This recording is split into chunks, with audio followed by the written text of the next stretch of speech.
வீடு நடை போட்டுக் கொண்டு இருக்கிறது என்றால் அவருடைய அயராத உழைப்பும் தொண்டு மனப்பான்மையுமே ஆகும். PhD பட்டம் பெற்ற இவர் பதஞ்சலி யோகத்திலே ஆராய்ச்சி செய்து PhD பட்டம் பெற்றிருக்கின்றார். தன்னுடைய வாழ்நாளை இதற்காக அர்ப்பணித்துள்ளார் என்றால் அது மிகையாகாது. எடுத்துச் சொல்ல வேண்டும் என்றால் அவர் பணியாற்றிய ஒரு MNC கம்பெனியில் இருந்து ஒரு குறிப்பிட்ட காலத்திற்கு பிறகு தொண்டே பெரிதென கருதி அந்த வேலையில் VRS வாங்கி கொண்டு முழு நேரமாக தன்னை இந்த மனவளக் கலையில் ஈடுபடுத்தி கொண்டு இந்த கலையை வளர்ப்பதற்கு தன்னால் ஆன அனைத்து முயற்சிகளையும் எடுத்துக்கொண்டு தன்னுடைய பங்களிப்பையும் முத்திரையையும் எல்லா வகையிலும் பதித்துக் கொண்டு வருகின்றார்கள் என்றால் அது மிகையாகாது. இத்தகைய பெருமை வாய்ந்த ஒரு எடுத்துக்காட்டுக்கு உதாரணமாக இருக்கக்கூடிய உதாரண புருஷனாக விளங்கக்கூடிய டாக்டர் TK சேகர் ஐயா அவர்கள் தான் இன்றைக்கு நமக்கு இந்த மனவளக்கலையின் முதல் பாடமான ஜெயின் யூனிவர்சிட்டியுடைய முதல் பாடமான உடல் நலம் பற்றிய சிந்தனையை வழங்க இருக்கின்றார்கள். அவர்களை நம் அனைவரின் சார்பாகவும் இரு கை கூப்பி வணங்கி வரவேற்று இந்த சிந்தனையை வழங்கி தருமாறு அன்புடன் வேண்டிக் கொள்கிறோம். வாழ்க வளமுடன் ஐயா. வாழ்க வளமுடன், வாழ்க வளமுடன், வாழ்க வளமுடன். வாழ்க வையகம், வாழ்க வையகம், வாழ்க வளமுடன்.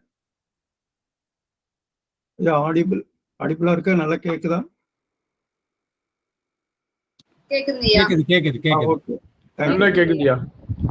வாழ்க வளமுடன். முதலிலே அனைவருக்கும் இனிய மாலை வணக்கமும் வாழ்த்துக்களும். வாழ்க வளமுடன். நீங்களும் உங்கள் அன்பு குடும்பமும் வாழ்க வளமுடன். நல்லதொரு நிகழ்வில் இணையதளம் மூலமாக நாம் அனைவரும் ஒன்றிணைவதற்கு காரணமாக இருக்கின்ற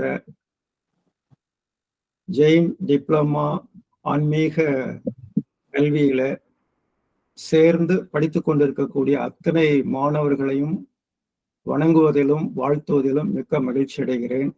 வாழ்க வளமுடன். இந்த நிகழ்வு கலாவதி அம்மா சொன்ன மாதிரி தான் ஒரு பெரிய டீம், நிறைய அருட்சேவை புரிகின்ற பலருடைய ஒரு தொண்டினால கிட்டத்தட்ட இன்று வரை ஒரு 123 பேர் இந்த டிப்ளமா வகுப்பில் நம்மளுடைய மன்றத்திலே சேர்ந்து படித்துக் கொண்டிருக்கிறார்கள். கான்ட்ரஸ்ட் மற்றும் டி நகர் போத்தீஸ் மன்றம். 2006-7 தொடங்கி இதுவரை ஆயிரக்கணக்கான பேர் இந்த டிப்ளமா வகுப்புல நம்மளுடைய மன்றத்தின் மூலமாக சேர்ந்து படிச்சிருக்கிறாங்க. 18 வருடமாக நடத்தி கொண்டிருக்கிறோம். இது 19வது பேட்ச். நீங்கள் அனைவரும் இதில் இணைந்திருக்கிறீர்கள். குருவருள் இன்றி திருவருள் இல்லை என்று சொல்வார்கள். குரு சாட்சாத் பரபிரம்மம், மாதா பிதா குரு தெய்வம் என்று சொல்லக்கூடிய இவ்வுலகில் தோன்றிய அத்தனை குருமார்களையும் வணங்கிக் கொள்வோம். நம்மை பெற்றெடுத்த தெய்வ சுரூபங்களை வணங்குவோம். நம்மளுடைய குல பெரியவர்களை வணங்கிக் கொள்வோம். இந்த பிறவியில நாம் ஒரு உயர்ந்த நிலையில மகிழ்ச்சியான ஒரு வாழ்வை அமைத்துக் கொள்வதற்கும் நிறைவாக இந்த வாழ்க்கையினுடைய நோக்கத்தில் வெற்றி பெறுவதற்கும் நமக்கு இறையர்களும் குருவர்களும் நல்லதொரு வாய்ப்பை இந்த பிறவியில நமக்கு வழங்கியிருக்கிறது. அந்த வகையில மற்றற்ற மகிழ்ச்சியோடு இந்த ஆண்டு முழுவதும் நாம் ஒரு தொடர் பயிற்சியிலே தொடர்ந்து ஒரு ஆன்மீக சிந்தனையிலேயே நாம் இருக்க போகிறோம். இப்படிப்பட்ட இந்த உயர்ந்த ஆன்மீக கல்வி எப்படிப்பட்டது என்பதை கொஞ்ச நேரம் பார்த்துட்டு நம்ம இன்றைய பாடத்துக்குள்ளார போறோம். ஆன்மீக கல்வி மட்டுமே மனித குலத்தை அழிவில் இருந்து காப்பாற்றும். இது உண்மைதான். இந்த உலகத்துல எவ்வளவோ அழிவுகள் நடைபெற்று கொண்டு இருந்திருக்கின்றன. தற்பொழுதும் ஆங்காங்கு அழிந்து கொண்டிருக்கக்கூடிய மக்கள் அழிந்து கொண்டிருக்கக்கூடிய செய்திகளை நாம் கேட்டுக்கொண்டிருக்கிறோம். சோசியல் மீடியா மூலியமாக பார்த்து கொண்டிருக்கிறோம். ஆன்மீக உணர்வு மனிதர்களை இணைத்து மேலான நிலைக்கு நம்மளை உயர்த்தி கொண்டு செல்லும். ஒருவரது மனதை அமைதிப்படுத்தி அவருக்கு ஞானத்தை அளிக்க முடியும் எனில் அதுவே அனைத்து சேவைகளிலும் உயர்ந்த சேவையாகும். அப்படிப்பட்ட ஒரு சேவையைத்தான் நமது அருள் தந்தை வேதாத்திரி மகரிஷி அவர்கள் நமக்கு வழங்கியிருக்கிறார்கள். இத்தகைய ஆன்மீக கல்வியை கற்றுக்கொள்கிறோம். கற்றுக்கொண்டவர்கள் எல்லாம் கடைபிடித்து வாழ ஆரம்பிக்கிறார்கள். அதன் மூலமாக மனித வாழ்க்கையில அந்த மனதில் இருக்கக்கூடிய கலங்கங்கள் எல்லாம் நீங்குகின்றன. கற்றுக்கொண்டவர்கள் கற்பிக்கும் என்ற நிலைக்கும் தன்னை உயர்த்திக் கொள்கிறார்கள். கடமைகளை நன்கு விரித்து குடும்பம் என்ற ஒரு சிறு எல்லையை விட்டு ஊர் உலகம் என்ற வகையில எல்லோருடைய நட்பையும் பெற்று அனைவருக்கும் உதவி செய்யக்கூடிய ஒரு விரிந்த நிலையிலே கடமைகளை விரித்துக் கொண்டே செல்கிறார்கள். அதன் மூலமாக கடை தேறுதல் என்பது மனவளக்கலையில நடந்து கொண்டிருக்கிறது. மேலும் வாழ்வினுடைய நோக்கமாகிய முழுமை பேறு அடைதல் என்பதும் இந்த ஆன்மீக கல்வியின் மூலமாக நடைபெறுகிறது. மனித குலத்தின் வளமான எதிர்காலத்திற்கு உறுதியையும் நம்பிக்கையும் தரக்கூடிய ஒரு ஆன்மீகம் அது நமது மனவளக்கலை பாடங்கள் என்று சொல்லலாம். இந்த ஒரு பாடத்தை முறையாக நம்ம கற்றுக்கொண்டோம் என்றால் ஒரு வாழ்வில் ஒரு நம்பிக்கை, ஒரு தன்னம்பிக்கை, ஒரு நன்னம்பிக்கை நமக்கு கிடைக்கும். இப்படி ஒவ்வொரு மனிதர்களுக்குள்ளாகவும் ஏற்படக்கூடிய அந்த நம்பிக்கையின் மூலமாக மனிதர்கள் இணைந்து இணைந்து ஒன்றுபட்ட வாழ்வை அமைத்துக் கொள்வார்கள். இந்த உலகத்திலே ஒரு சமாதானத்திற்கான ஒரு பெரிய திரட்சி முறை, ஒரு உணர்வுபூர்வமான மனிதர்களை இணைக்கக்கூடிய ஒரு பெரும் ஒரு சாதனையை மனவளக்கலை செய்து கொண்டிருக்கிறது கல்வியின் மூலமாக. அதன் மூலமாக மனித வாழ்க்கையில் எளிய மகிழ்ச்சியான வாழ்க்கை முறை ஒன்று கற்றுக் கொடுக்கப்படுகிறது. குழந்தைகள் முதல் முதியவர்கள் வரை அனைவரது முன்னேற்றத்திற்கான திட்டங்கள்.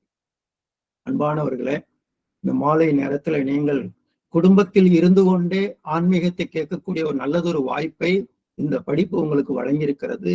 உங்களை சுற்றி குழந்தைகள் இருக்கலாம், உங்களுடைய பிள்ளைகள் இருக்கலாம், பேரப்பிள்ளைகள் இருக்கலாம், உங்களை சுற்றி பெரியவர்கள் இருக்கலாம், உங்களை சுற்றி குடும்ப உறுப்பினர்கள் இருக்கலாம். உங்களுக்காக கொடுக்கக்கூடிய இந்த நல்லதொரு சிந்தனை நிச்சயமாக அவர்கள் உள்ளத்திலும் பரவும்.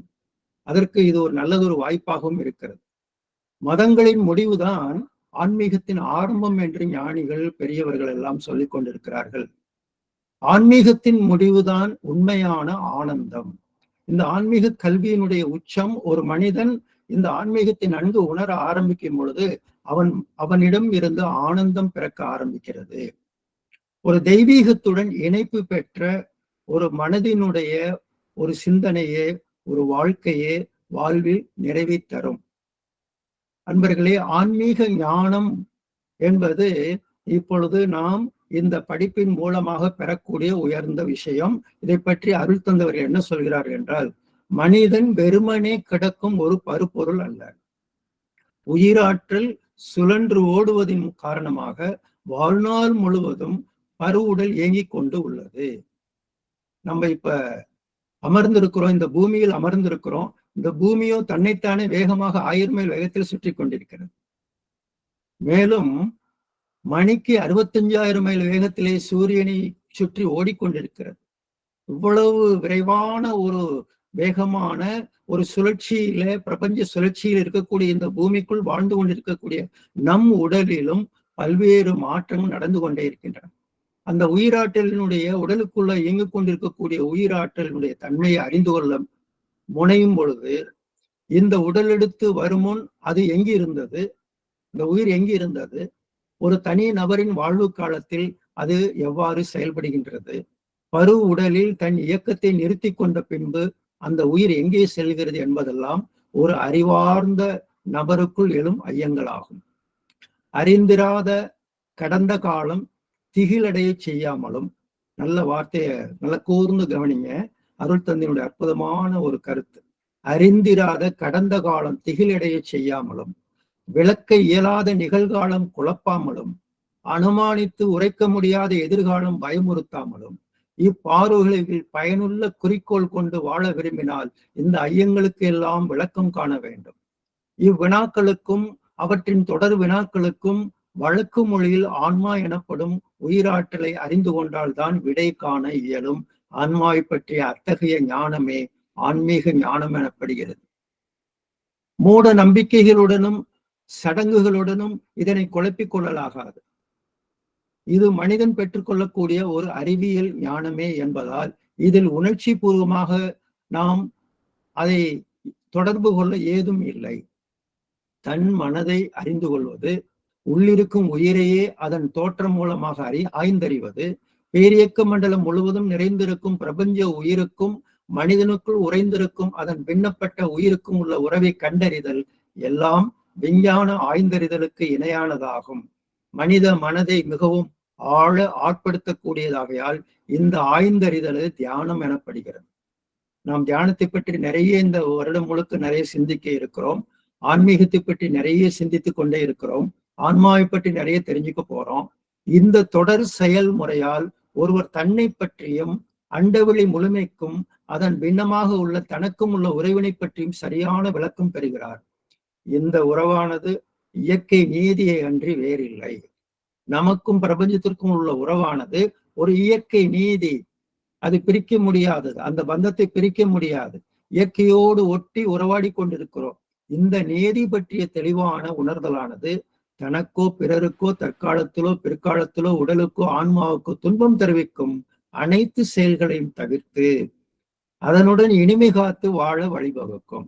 எதற்காக இந்த ஆன்மீக கல்வி மனிதர்களுக்கு தேவை என்றால், முதலில் ஒத்தும் உதவியுமாக இணக்கமாக வாழக்கூடிய ஒரு வாழ்க்கை முறைக்கு உதவியாக இருக்கும். இவ்விதமான இனிமை காத்த அறிவார்த்தமான வாழ்வே அறநெறி வாழ்வு எனவும் பண்புமிக்க வாழ்வு எனவும் போற்றப்படுகிறது.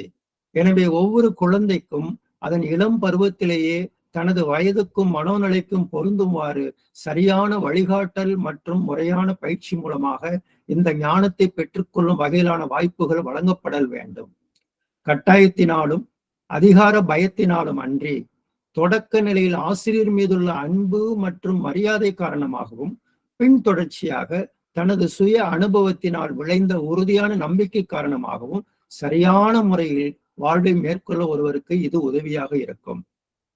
இம்மாதிரியான ஒரு ஆன்மீக பயிற்சி கல்வி திட்டம் மனித குலத்திற்கு மிகவும் அவசியமானது ஆகும். அது பொதுவான கல்வி அமைப்பின் பாடத்திட்டத்தில் ஒருங்கிணைக்கப்பட்ட ஒரு முக்கியமான பகுதியாகவே அமைதல் அவசியம்.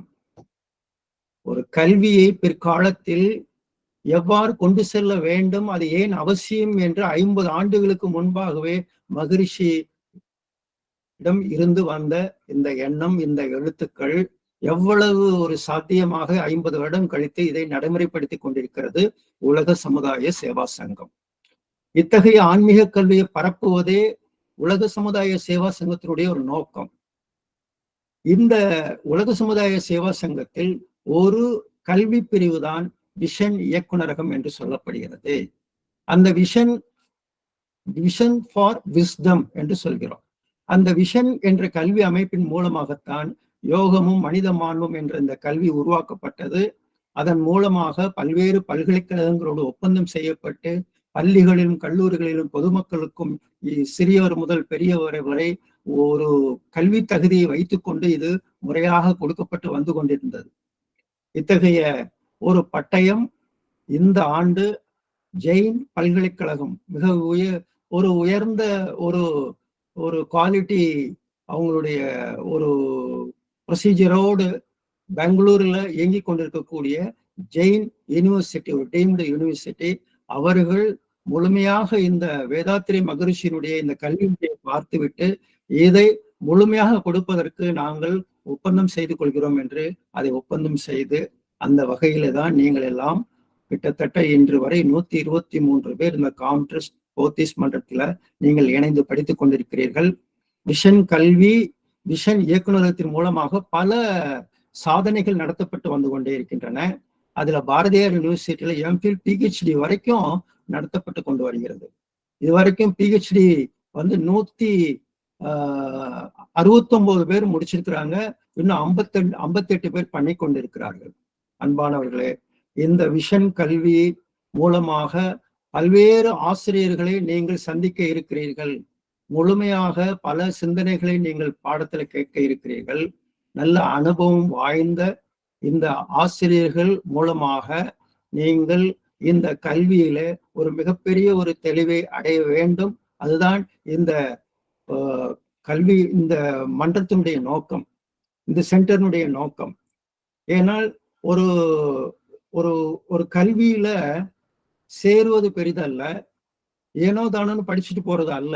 இதில் சேர்ந்திருக்கக்கூடிய நீங்கள் ஒவ்வொருவரும் ஒரு தரமான மாணவராக இதில் மாற வேண்டும். முதலிலே நல்ல மாணவராக நீங்கள் உயர வேண்டும். ஒரு நல்ல மாணவர் ஒரு நல்ல ஆசிரியராக பின்னாடி வருவதற்கு வாய்ப்பு இருக்கிறது. ஆகவே அன்பர்களே, இந்த உலகத்திற்கு நிறைய இந்த ஆன்மீக கல்வியை போதிக்கக்கூடிய ஆசிரியர்கள் நிறைய தேவை. அந்த தேவையை பூர்த்தி செய்யக்கூடிய, இந்த கல்வி சேவையை பூர்த்தி செய்யக்கூடிய ஒரு நல்லதொரு வாய்ப்பு இந்த கல்வியின் மூலமாக நிறைய பேருக்கு கிடைக்க போகிறது. அது மட்டுமல்ல, உங்களுடைய ஒவ்வொருவருக்கும் தனிப்பட்ட முறையில உங்களுடைய வாழ்க்கையினுடைய நோக்கத்துக்கு உதவி செய்யக்கூடிய வகையிலே இந்த கல்வி அமைய போகிறது. மேலும் உங்களால் பலருக்கு, உங்கள் குடும்பத்திற்கு முதலிலே நீங்கள் பயன்பெறுகிறீர்கள், உங்களுடைய குடும்பம் பயன்பெற இருக்கிறது, உங்களுடைய சந்ததிகள் எல்லாம் பயன்பெற இருக்கிறது. அந்த வகையில இப்பொழுது நாம் பாடத்துக்குள்ளாக செல்கிறோம். இந்த பாடங்கள் உடல் நலம் என்ற ஒரு பாடத்துல முதல் யூனிட்ல வாழ்வின் நோக்கம் என்பது ஆரம்பிக்கப்படுகிறது. இந்த வாழ்க்கையினுடைய நோக்கம், இந்த வாழ்க்கையினுடைய நோக்கம் என்ன? நாம் எப்படி பிறந்தோம், எதற்காக பிறந்தோம், ஏன் பிறந்தோம் என்று ஒரு கேள்வி எழுப்பிக் கொண்டோம் என்றால், இந்த பிறப்புக்கும் இறப்புக்கும் இடைப்பட்டதுதான வாழ்க்கை. இப்படி இந்த வாழ்க்கையில் எப்படி மனிதர்கள் எல்லாம் வந்து பிறக்கிறார்கள், இந்த உடல் எடுத்து ஏன் வந்து பிறக்கிறார்கள் என்றால், அங்கே ஒரு ஞானிகளுடைய ஒரு கூற்று என்னவென்றால், வினைப்பதிவே ஒரு தேகம் கண்டாய். வினைப்பதிவே ஒரு தேகம் அப்படிங்கும் பொழுது, நம்மளுடைய தாய் தந்தையினுடைய வினையின் காரணமாகவே நாம் வந்து பிறக்கிறோம். அழகா மகரி சொல்லுவாங்க, தந்தைதாய் ஈருயிர் ஒன்று சேர்ந்து தலைத்ததொரு உடலாகி உலகில் வந்தோம். அந்த ஈருயிர் வினைகள் அறமோ மற்ற அளித்த பதிவுகள் எல்லாம் என் சொத்தாச்சு. அவர்களுடைய, நம்மளுடைய பெற்றோர்களுடைய வினையின் காரணமாக நாம வந்து பிறந்திருக்கிறோம். அந்த வினைகளில் இருக்கக்கூடிய நல்லதை எல்லாம் அனுபவிப்பதற்கும், அங்கே இருக்கக்கூடிய களங்கங்களை தூய்மை செய்து கொள்வதற்கும் நாம் உடல் எடுத்து வந்திருக்கிறோம். நம்மளுடைய பெற்றோர்கள் அவர்களுடைய பெற்றோர்களுடைய வினையின் காரணமாக வந்திருக்கிறார்கள். இப்படி வழியாக வினைப்பதிவே ஒரு தேகம் கண்டாய் என்பது ஒரு சூத்திரம். இப்பொழுது இந்த வாழ்க்கையை பார்க்கிறோம். இந்த வாழ்க்கையில் 3 கோணம். ஒன்று நாம் இருக்கிறோம், இன்னொரு பக்கம் சமுதாயம் இருக்கிறது, இன்னொரு பக்கம் இயற்கை இருக்கிறது. இது மூன்றும் ஒன்றுக்குள் ஒன்று இணைந்து இருக்கிறது. நம்மளை மட்டும் தனியா நம்ம இந்த சமுதாய தொடர்பு இல்லாம, இயற்கையினுடைய தொடர்பு இல்லாமல் இந்த உலகத்துல நம்ம வாழ்ந்துட முடியாது. அப்ப இயற்கையோடு சமுதாயத்தோடு பின்னி பிணைந்து வாழ்கிறோம். முதலில் நாம தான் என்று எடுத்துக்கொள்ளும் பொழுது, அதுக்குள்ளாரையே உடலை மட்டும் வச்சுக்கிட்டு நம்ம வாழ்ந்துட முடியாது. உடல் இயங்க வேண்டும் என்றால் உயிர் வேண்டும். அந்த உடலுக்குள்ளாக மனம் என்ற ஒரு இயக்கம், உணர்வு இயக்கம் ஒன்று இருக்கிறது. இந்த மூன்றும் நன்றாக இருக்க வேண்டும். அதன் பிறகு இந்த தனக்கும் சமுதாயத்துக்கும் இடைப்பட்ட உறவு நன்றாக இருக்க வேண்டும். அது மட்டுமல்ல, இந்த தனக்கும் இயற்கைக்கும் உள்ள உறவு நன்றாக இருக்க வேண்டும். தான் என்ற ஒன்றிற்குள் உடலுக்கும் உயிருக்கும் இணக்கம் இருக்க வேண்டும், உடலுக்கும் மனதுக்கும் இணக்கம் இருக்க வேண்டும். இவ்வாறு இந்த இணக்கத்தை தான் யோகம் என்று சொல்லி யோக கல்வி, இந்த யோகம் என்பது இதனுடைய தன்மைகளை எல்லாம் புரிந்து கொண்டு அதோடு ஒத்தும் உதவியுமாக வாழ்ந்து அதனுடைய ஆற்றலை எப்படி பெற்றுக்கொள்வது என்பதுதான். அப்ப நம்மளுடைய பிறப்பு, மனித வாழ்க்கையினுடைய பிறப்பு, ஒரு மனிதன் வந்து பிறக்கிறான் என்றால் அவனுடைய பிறப்பு முன்வினை பதிவினுடைய தொடராக இருக்கிறது. அவன் ஏதோ புதிதாக எந்த ஒரு வினையும் இல்லாமல் வந்து அவன் இந்த பதிவை தொடங்கவில்லை, கணக்கு ஆரம்பிக்கல. ஏற்கனவே உள்ள கணக்கினுடைய தொடர்ச்சியாகத்தான், வினைப்பதிவினுடைய தொடர்ச்சியாகத்தான் வந்து மனிதன் பிறக்கிறான். அப்ப ஆன்மா எந்த மாதிரியான பதிவுகளை தனக்குள் வைத்திருந்ததோ அதை போக்கிக் கொள்ள உடலை கட்டி கொண்டு பிறவி எடுக்கிறது என்று சொல்லப்படுகிறது. அதாவது அங்க நல்வினைகள், தீய வினைகள், அந்த வினைகளினுடைய தன்மைகளுக்கு ஏற்ப அந்த உடல் கட்டப்பட்டு கொண்டு வருகிறது என்று சொல்லப்படுகிறது.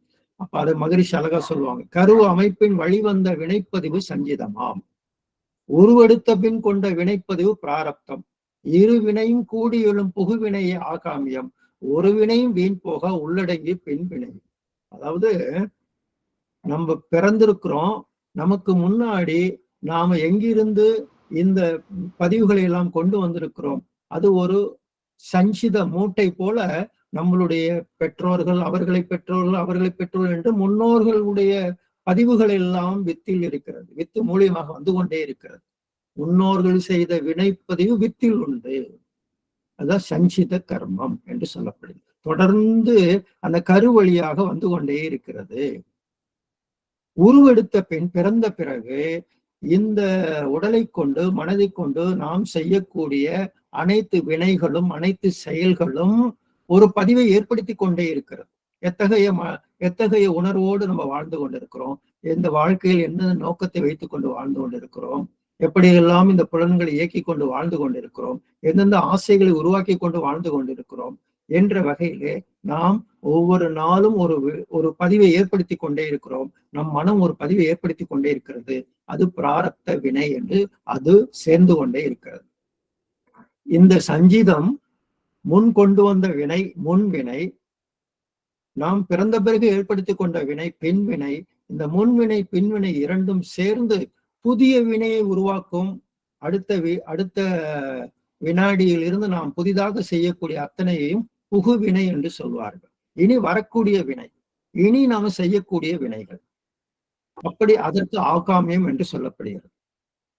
அப்ப வினைப்பதிவாம் சுமையை விடுத்து தூய்மை பெறவே நினைவாய் உடலெடுத்தேன் நிலம் மீது விழுந்த பின்னே எனை மறந்தேன் எந்தன் வினை மறந்தேன் இறைவா உனை மறந்தேன் ஆனால் நீ உள் நிறைந்து எனை மீட்டு என்று அழகாக மகரிஷி ஒரு இதுல சொல்றாங்க. அதாவது ஒரு குழந்தை வந்து பிறக்குது, ஒரு ஆன்மா வந்து பிறக்குது, இந்த வினைப்பதிவான சுமைகளை எல்லாம் எடுத்துக்கொண்டுதான் வந்து பிறக்கிறது. ஆனால் அந்த பிறந்த பிறகு அது எந்த நோக்கத்துக்காக அந்த உடலெடுத்து வந்ததோ அந்த நோக்கம் மறந்து விடுகிறது.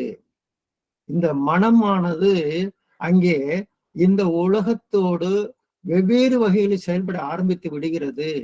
நிலம் மீது விழுந்த பின்னே இந்த அறிவு தன்னை மறந்து விடுகிறது. என்னை மறந்தேன், எந்த நோக்கத்துக்காக இந்த ஆன்மா இந்த உடல் எடுத்து வந்ததோ அதை மறந்து விடுகிறது என்று சொல்றாங்க. எந்த வினை மறந்தேன், என்கிட்ட என்ன இருக்குங்கிறதும் மறைஞ்சு போச்சு. இறைவனுடைய படைப்புல இறைவனுடைய செயல்பாடுகளை சொல்லுவாங்க. படைத்தல், காத்தல், அழித்தல் என்று 3 தொழில்களை இறைவன் செய்து கொண்டிருக்கிறான் என்று சொல்வார்கள். அதுல கூடுதலாக 2 செயல் இருக்கிறது. அதுல ஒன்று மறைத்தல். அந்த படைத்தல், காத்தல், அழித்தலுக்கு மேலாக மறைத்தல் என்று ஒன்று இருக்கிறது. அப்படியே எல்லாம் மறைந்து போகுது. இந்த உலகத்துல வந்து பிறந்தோன நம்மளுடைய முற்பிறவிகள் ஆற்றிய அத்தனை எண்ணங்களும் மறைந்து விடுகிறது, பதிவுகளும் மறைந்து, அது எல்லாம் ஞாபகத்துக்கு இல்லை. அது முற்பிறவிகள் ஆற்றியதெல்லாம் மறைந்து போக மறைக்கக்கூடிய தன்மை மறைத்தல்.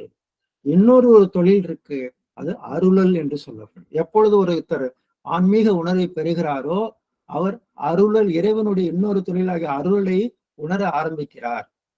ஆக வினைப்பதிவுகள் 3: சஞ்சித கர்மம், பிராரப்த கர்மம், ஆகாமிய கர்மம் என்று அந்த வினை 3ஆக பிரிக்கிறாங்க. அந்த சஞ்சித கர்மம் என்பது கரு அமைப்பு பதிவு.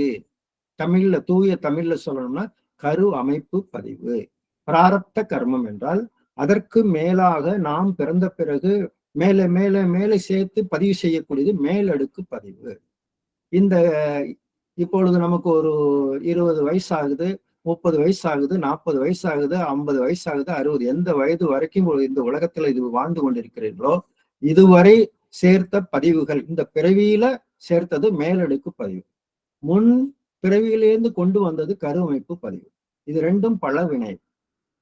ஆகாமிய கர்மம் என்பது இனி செய்ய போகிற வினை. இனி நம்ம செய்ய போறது எப்படி வேண்டுமானாலும் இந்த மனதை நல்ல வினைகளையும் சேர்த்துக் கொள்ளலாம், தீய வினைகளையும் செய்யலாம். என்ன வரப்போகுதுன்னு நம்ம செய்யக்கூடிய விழிப்பு நிலை, நம்ம ஆற்றக்கூடிய கடமை உணர்வுகளில் இருந்து வரப்போகுது, அது புகுவினை என்று சொல்லப்படுது. இன்னொரு விஷயத்தை மகரிஷி அவர்கள் சொல்றாங்க. வினைப்பதிவின் அடையாளங்கள் உடலிலே நோய், உள்ளத்திலே களங்கம், மனதிலே குழப்பம், வாழ்க்கையிலே சிக்கல். அதாவது உடல் சார்ந்த துன்பங்கள், உள்ளம் சார்ந்த துன்பங்கள், மனம் சார்ந்த துன்பங்கள், வாழ்க்கையில் துன்பங்கள், இப்படி எடுத்துக்கோமே. இந்த பதிவுகள் உடைய அடையாளம் உடல் சார்ந்த இன்பங்களே அனுபவிச்சுக்கிட்டே இருக்கிறோம், உள்ளம் சார்ந்த இன்பங்களே அனுபவிச்சுட்டு இருக்கிறோம், மனம் சார்ந்த இன்பங்களே அனுபவிச்சுட்டு இருக்கிறோம். வாழ்க்கையில் தொட்டதெல்லாம் மகிழ்ச்சி, எப்போதும் வாழ்க்கையில் இன்பம் என்றால் அப்படிப்பட்ட வினைப்பதிவு நல்ல புண்ணிய வினைப்பதிவு என்று சொல்லப்படுகிறது. அதற்கு மாறாக உடல் சார்ந்த துன்பங்கள், உள்ளம் சார்ந்த துன்பங்கள், மனம் சார்ந்த துன்பங்கள், வாழ்க்கையிலே துன்பங்கள், இவைகள் வந்து கொண்டும் போய்கொண்டும் இருக்கிறது. சிலருக்கு எப்போதும் துன்பம் இருக்கிறது, சிலருக்கு அவ்வப்பொழுது துன்பம் வந்து கொண்டும் போய்கொண்டும் இருக்கிறது. இதனுடைய அடிப்படை என்ன என்றால் அது பாவ வினைப்பதிவினுடைய அடையாளம் என்று சொல்லப்படுகிறது. சரி, இப்ப இந்த வாழ்க்கை பிறப்பிற்கும் இறப்பிற்கும் இடைப்பட்ட காலம். நம்ம பிறந்துட்டோம், வாழ வேண்டும் என்று எண்ணி நாம் பிறக்கவில்லை, எண்ணியும் நாம் பிறந்து விட்டோம். வாழ வேண்டும், உலகில் ஆயுள் உள்ள மட்டும். இந்த உலகத்துல ஆயுள் இருக்கிற வரைக்கும் நம்ம வாழ்ந்துதான். இந்த இறப்பை நம்ம தான் முடிச்சுக்க கூடாது. அந்த இறப்பை நாம் அது இயற்கையாக அது நடைபெற வேண்டும். ஒரு மனிதன் தன்னை தானே ஒரு இறப்புக்கு சென்று விடக்கூடாது. அது மிகப்பெரிய ஒரு பாவமாக சொல்லப்படுகிறது. தற்கொலை என்று சொல்றோம் இல்லையா, அது நமக்கு அதிகாரம் இல்லை, அதுக்கு உரிமை கிடையாது. அது இந்த இறப்பு என்ற ஒன்று இருக்கிறது. அந்த பிறப்புக்கும் இறப்புக்கும் இடைப்பட்ட காலம். வாழ்ந்தோர்களுடைய அனுபவத்தை எல்லாம் பின்பற்றி வாழ வேண்டும். எப்படி வாழ வேண்டும் என்று தெரிந்து கொண்டு வாழ வேண்டும். அன்பானவர்களே, மனவளக்கலில் அடிக்கடி பெரியவங்க எல்லாம் சொல்லுவாங்க, மனித குலத்தில் பெரும்பாலோர் வாழத் தெரியாமலே வாழ்ந்து கொண்டிருக்கிறார்கள். வாழத் தெரியாமல் வாழ்ந்து கொண்டிருப்பவர்களுக்கெல்லாம் இந்த மனவளக்கலை கொண்டு சென்று சேர்க்க வேண்டியதே நம் மனவளக்கலை அன்பர்களுடைய நோக்கமாக இருக்கிறது என்று சொல்வார்கள். அப்போ ஒரு மனிதன் தன்னுடைய சிறப்பை முதலிலே உணர வேண்டும். மனிதன் எல்லாவற்றுடைய சிறப்புகளையும் இந்த உலகத்தில் அறிந்து கொண்டே வந்திருக்கிறான். ஆனால் தன்னை பற்றியினுடைய சிறப்பை மனிதன் அறிந்திருக்கிறார்களா? மனிதர்கள் அறிந்திருக்கிறார்களா? நாம் நம்மை பற்றியினுடைய பெருமையை முதலில் உணர்ந்திருக்கிறோமோ என்றால் அதை பற்றி அவ்வளவாக சொல்லி தருவதும் இல்லை. அதை பற்றி தெரிந்து கொள்ளக்கூடிய சிந்தனை செலுத்துவதும் அல்ல. நாம் பெரும்பாலும் இவ்வுலகத்தில் இருக்கக்கூடிய பொருள் சார்ந்தவற்றை பற்றி பெருமைகளை பேசிக் கொண்டிருக்கிறோம், கருவிகளினுடைய பெருமைகளை பேசிக் கொண்டிருக்கிறோம், மற்ற புறத்தில் இருக்கக்கூடிய பெருமைகளை தான் பேசிக் கொண்டிருக்கிறோம் ஒழிய மனிதனுடைய பெருமையை பற்றி நாம் தெரிந்து கொள்வதும் இல்லை. அதை சொல்வதற்கு ஆட்களும் ரொம்ப குறைவு. இப்ப மனிதனுடைய சிறப்பு என்ன? அந்த மனம் என்ற ஒன்று இருக்குது பாருங்க. அந்த மனதனுடைய ஒரு தன்மை, அந்த மனம் என்பது மிக உயர்ந்த ஒரு சக்தியாக இருக்கக்கூடிய அந்த மனதினுடைய ஒரு மிகப்பெரிய ஒரு மனதை வைத்திருக்கக்கூடிய ஒரு ஜீவன் தான் மனிதன் என்று சொல்லப்படுகிறது. இந்த மனதை கொண்டு மனிதன் இந்த பிரபஞ்சம் முழுவதையும் அவன் உணரக்கூடிய, அறிந்து அனுபவிக்கக்கூடிய ஒரு ஆற்றலை உடையவனாக மனிதன் இருக்கிறான். இயற்கையினுடைய உச்சபட்ச வடிவமாக மனிதன் வந்திருக்கிறார். இந்த இயற்கையும் நந்தவனத்தில் இறுதியாக பூத்த ஒரு அற்புதமான ஒரு மலர், இந்த நந்தவனம் என்று எடுத்துக்கொண்ட அற்புதமான மலர். இதுக்கு ஈடு இணை எதுவும் சொல்ல முடியாது. மனிதன் என்ற அந்த தன்மைக்கு ஈடு இணையாக எந்த ஒரு தன்மையை இந்த உலகத்துல சொல்ல முடியாது. அதனால்தான் அந்த கடைசியாக வந்த மனிதன் இந்த உலகத்தில் இருக்கக்கூடிய அனைத்தையும் தனது ஆளுமையின் கீழ் கொண்டு வருவதற்கு விரும்புகிறான், எல்லாவற்றையும் அனுபவிக்கிறான். இவன் தான் இறுதியாக வந்திருக்கிறான். ஆனால் இவன் தான் இந்த இயற்கை முழுவதையும் அறிந்து அனுபவிக்கிறான். அப்படிப்பட்ட ஒரு ஆற்றல் இந்த மனிதனிடம் இருக்கிறது. அது 6வது அறிவு என்று சொல்லப்படுகிறது. அந்த 6வது அறிவினுடைய சிறப்பை மனிதன் உணர வேண்டும். எல்லாவற்றையும் அறிந்து கொண்டிருக்கக்கூடிய மனிதன் தனது அறிவின் சிறப்பை அவன் அறியாமல் விட்டு விடுகிறான். அதனாலதான் மகரிஷி பாத்தீங்கன்னா அந்த அறிவினுடைய சிறப்பை அறிந்து கொள்ளக்கூடிய ஒரு இடமாக ஒரு திருக்கோயிலை கட்டுகிறார். அதற்கு அறிவு திருக்கோயில் என்று பெயர் வைக்கிறார். எல்லாம் பொருத்தமா எப்படி வைக்கிறாங்க பாருங்க. அது சிந்திக்கக்கூடிய ஒரு ஜீவன் மனிதன். அந்த சதா அந்த சிந்தனையை உயர்த்த மிகப்பெரிய ஞானத்தை மனிதன் அடைந்துவிடும். இப்படிப்பட்ட சிறப்பு உடையவன் இவ்வுலகில் இயற்கை அவனுக்கு கொடுக்கப்பட்ட ஆயுட்காலம் 120. அந்த 120 வருடம் அவனால் வாழ்ந்து இந்த அனுபவங்களை எல்லாம் பெறுவதற்கு அவனுக்கு வேண்டிய அனைத்து விஷயமான செயல்பாடுகளையும் வளங்களையும் இயற்கை அமைத்து கொடுத்திருக்கிறது. ஆனால் துரதிருஷ்டவசமாக மனிதன் அந்த உடலை வைத்துக் கொண்டு அவ்வளவு நாள் வாழ முடியாத ஒரு நிலையைத்தான் பார்க்கிறோம். பெரும்பாலும் வெகு சிலர் அத்தகைய நிலையை அடைகிறார்கள். இந்த வகையில இந்த பிரபஞ்சம் அதனுடைய இறுதியாக பிரபஞ்சத்திலிருந்து வந்த அத்தனை அவதாரங்களில ஜீவன்களிலே மனிதன் வந்திருக்கிறார்.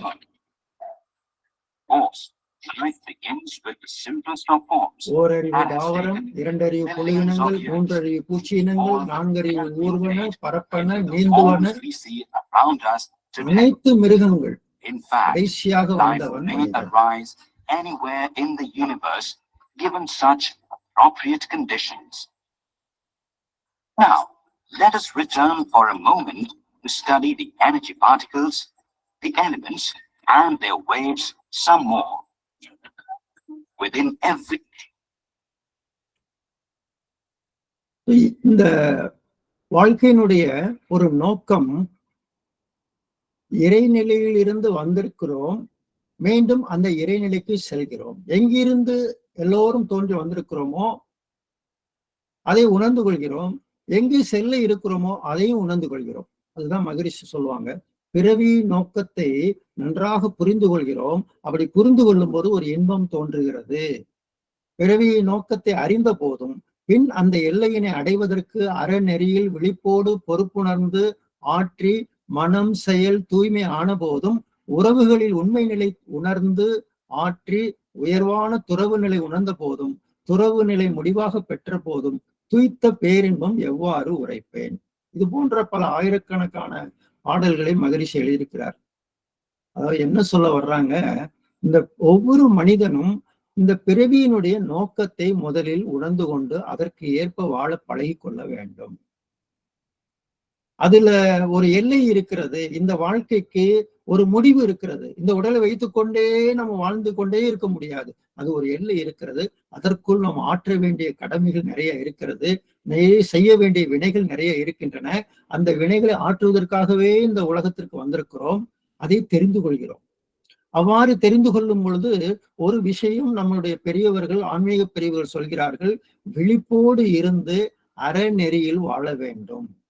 அன்பானவர்களே, எல்லா மதங்களும் அந்த அறநெறி வாழ்க்கையைத்தான் சொல்கின்றன. மனிதனுக்கு இந்த விழிப்புணர்வோடு இருக்கக்கூடிய கடமைகளை அறநெறி என்று சொல்கிறோம். அந்த அறநெறி வாழ்க்கையில் அதை பற்றி தெரிந்து கொள்கிறோம். அந்த வகையில ஆற்றும் பொழுது இந்த மனதில் இருக்கக்கூடிய எண்ணம், சொல், செயல்கள் அனைத்தும் தூய்மை ஆகிறது. அப்ப தூய்மை என்பது ஒன்று நடந்து கொண்டே இருக்க வேண்டும். நம்முடைய வாழ்க்கையில் உடல் தூய்மை, உள்ள தூய்மை, மன தூய்மை என்பது நடைபெற்று கொண்டே இருக்கும். செயல் தூய்மை என்பது நடந்து கொண்டே இருக்கும். அவ்வாறு ஒரு பக்கம். இன்னொரு பக்கம், இந்த பற்றுக்களில இந்த உலகத்தில் வந்து நாம் எல்லாவற்றையும் இங்கே பெறக்கூடிய பொருள் பற்று, மக்கள் பற்று, புகழ் பற்று, என்னென்ன பற்றுக்கள் எல்லாம் இருக்கின்றனவோ, எந்தெந்த வகையில தொடர்புகளை ஏற்படுத்திக் கொள்கிறோமோ, இது என்னது என்னது என்னது என்னது, இது என்னுடைய சட்டை, இது என்னுடைய வண்டி, இது என்னுடைய வீடு, இது என்னுடைய கம்பெனி, இது என்னுடையது என்னுடையது என்னுடையது என்னுடையது என்று சொல்லக்கூடிய என் மக்கள் என்று சொல்லக்கூடிய இந்த உறவுகளில், பொருள் உறவு, இன்பங்களிலே உறவுகள், மக்கள் உறவுகள், இதனுடைய உண்மை நிலை உணர்ந்து அந்த உணர்வு என்பது தெரிய ஆரம்பிக்கிறது. இந்த உறவுகளினுடைய பற்றுக்களுடைய உண்மை நிலை தெரிய ஆரம்பிக்கிறது. அவ்வாறு தெரிந்து கொண்ட பிறகு உயர்வான துறவு நிலை, எப்படி எல்லாவற்றோடும் தொடர்பு கொள்ள வேண்டும் என்ற விழிப்பு நிலை, அதற்குண்டான பாடம் இதுல மனவளக்கலையில் நமக்கு தெரிந்து கொள்ள போறோம். அது அங்கே உறவு துறவு என்ற ஒரு நிலையில நம்ம பின்னாடி அதை பத்தி பார்க்க போறோம். அதுல துறவு என்று சொல்வார். ஆன்மீகத்துல துறக்கணும்னு சொல்லுவாங்க இல்லையா? நம்ம அப்படியெல்லாம் இந்த மனவளக்கலையில எதையும் திறந்துட்டு போறது இல்லை.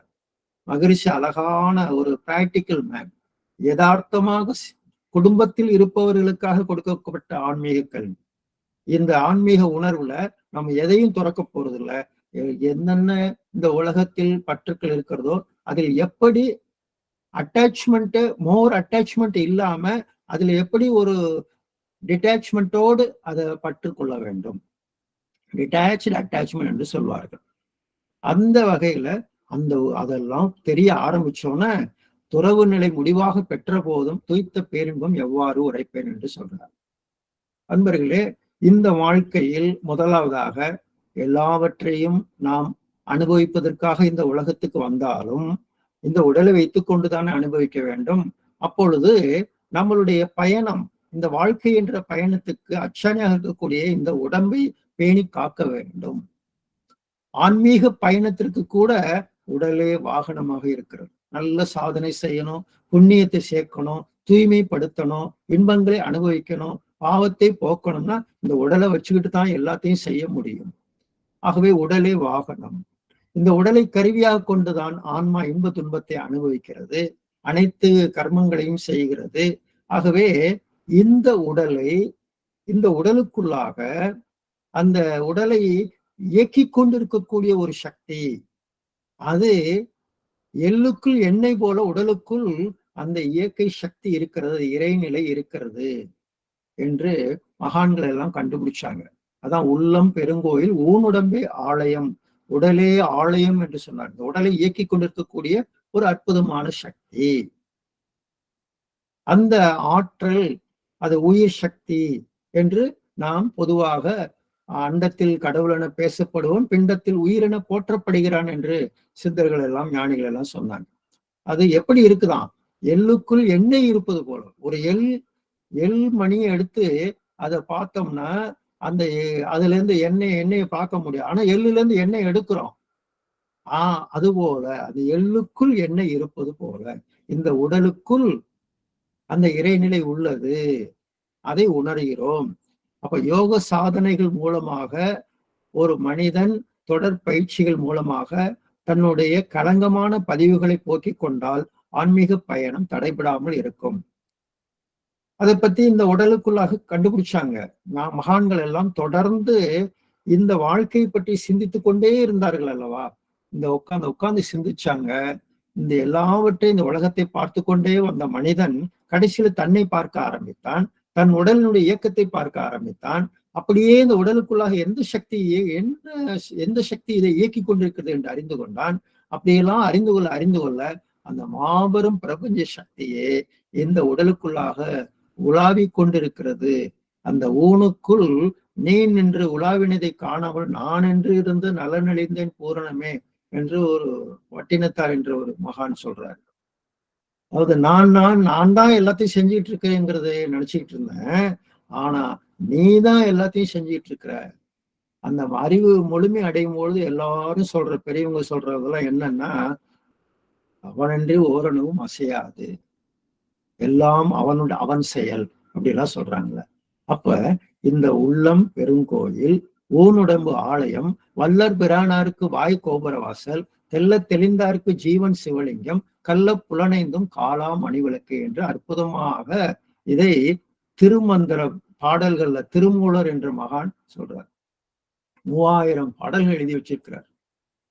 அது திருமந்திரம். அந்த பாடல்களில் ஒரு அற்புதமான உடலை பற்றி திருமூலர் சொல்கிறார். இந்த உடலுக்குள்ளாகவே இறைவனை கண்டேன் என்று சொல்றார். உடம்பினை முன்னம் இழுக்கு என்று இருந்தேன். அது ஒரு பெருசா, இது ஒன்றும் பெரிது இல்லை. இதுக்கு மேலாக நம்ம தெரிந்து கொள்ள வேண்டியது நிறைய இருக்குது. உடலை அலட்சியப்படுத்தி அங்கே வேறு ஏதோ ஒரு சக்தியை அறிந்து கொள்வதிலேயே சென்று கொண்டிருந்தார்கள் நிறைய பேர். ஆனா உடம்புக்குள்ளாரதான் அந்த சக்தி இருந்து இயங்கிக் கொண்டிருக்கிறது, இங்கே முதலில் தெரிந்து கொள்ள வேண்டும் என்று பின்னாடி தெரிந்து கொண்டார்கள். அதைத்தான் சொல்றாரு, உடம்பினுக்குள்ளரை ஒரு பொருள் கண்டேன், உடம்பினுள்ளே உத்தமன் கோயில் கொண்டான் என்று உடம்பினை யானிருந்து ஓம்புகின்றேனே. முதல்ல இந்த உடலையே நான் நல்ல முறையில பேண ஆரம்பித்து விட்டேன். இந்த உடலை நல்ல முறையிலே நான் பாதுகாத்து கொள்ள ஆரம்பித்து விட்டேன். இந்த உடலுக்கு நான் ஒரு சீரான தன்மைகளை செய்ய ஆரம்பித்து விட்டேன். இந்த உடலையே நான் வழிபட ஆரம்பித்து விட்டேன். அதுவே இறை வழிபாடு என்று ஆரம்பிக்கப்படுகிறது. உடலை நன்றாக வைத்துக் கொள்வதே முறையான இறை வழிபாடு. இங்கே தொடங்குவதுதான் இறை வழிபாடு.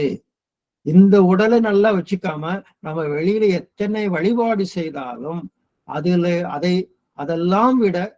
அதெல்லாம் சாதாரணதுதான். அதை விட பெரியது இந்த உடலை முதல்ல நல்ல முறையில வைத்துக் கொள்ள வேண்டும். ஏன்னா இங்க இதை வச்சுக்கிட்டு தான் நம்ம இன்பத்துமா எல்லாத்தையும் அனுபவிச்சுட்டு இருக்கிறோம். அப்ப இதை முதலில் நாம் பாதுகாக்க வேண்டும். இந்த உடலுக்கு முக்கியத்துவம் கொடுக்க வேண்டும்.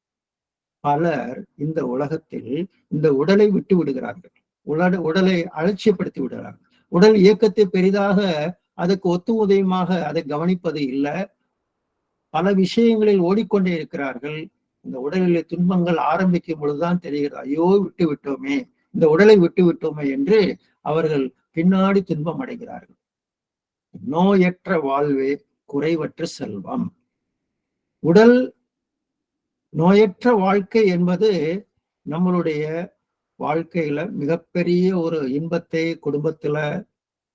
ஒரு குடும்பத்துல எல்லாரும் ஒரு உடல் நலத்தோடு இருந்தாக்க மகிழ்ச்சியாக அந்த குடும்பம் மகிழ்ச்சியாக இருக்கும். நல்ல உடம்பு ஆரோக்கியமா இருந்தாக்க நம்ம பொருள் துறையில நம்ம வேண்டிய அளவுக்கு பொருளை ஈட்டலாம். இந்த உடலை வச்சுக்கிட்டு என்னென்ன தொழில் செய்ய வேண்டும், எந்தெந்த வகையில பொருளை ஈட்ட வேண்டும், எல்லா வகையிலும் பொருள் ஈட்ட முடியும். ஒரு நோயுள்ள ஒருத்தரால அவரால் தொடர்ந்து போய் அவரால் பொருளை ஈட்ட முடியாது. தொடர்ந்து பல சிக்கல்கள் வந்து கொண்டே இருக்குது உடம்புக்கு. லீவ் போட்டு அங்க ஒரு கம்பெனில வேலை பார்க்கிறார். என்னப்பா எப்ப பார்த்தாலும் உடம்பு சரியில்லை லீவ் போட்டுடுறேன். உடனே வச்சுக்கிறதுக்கு பல வேற யாராவது வச்சுக்கலாம் போல இருக்கு. இப்படி அங்கே ஒரு வாழ்க்கை மேம்பாட்டுக்கு பல வகையில துன்பமாக இருக்கிறது. ஒரு ஆரோக்கியமான உடம்பை கொண்டு நாம் நல்ல முறையில இந்த உலகத்தில் பொருளை ஈட்டலாம். அது மட்டுமல்ல, ஆரோக்கியமான உடலை வைத்துக் கொண்டு இன்பங்களை நல்ல முறையில் அனுபவிக்க முடியும். ஆக நோயற்ற வாழ்க்கை முதலில் நாம் ஒவ்வொரு மனிதனுக்கும் தேவையாக இருக்கிறது.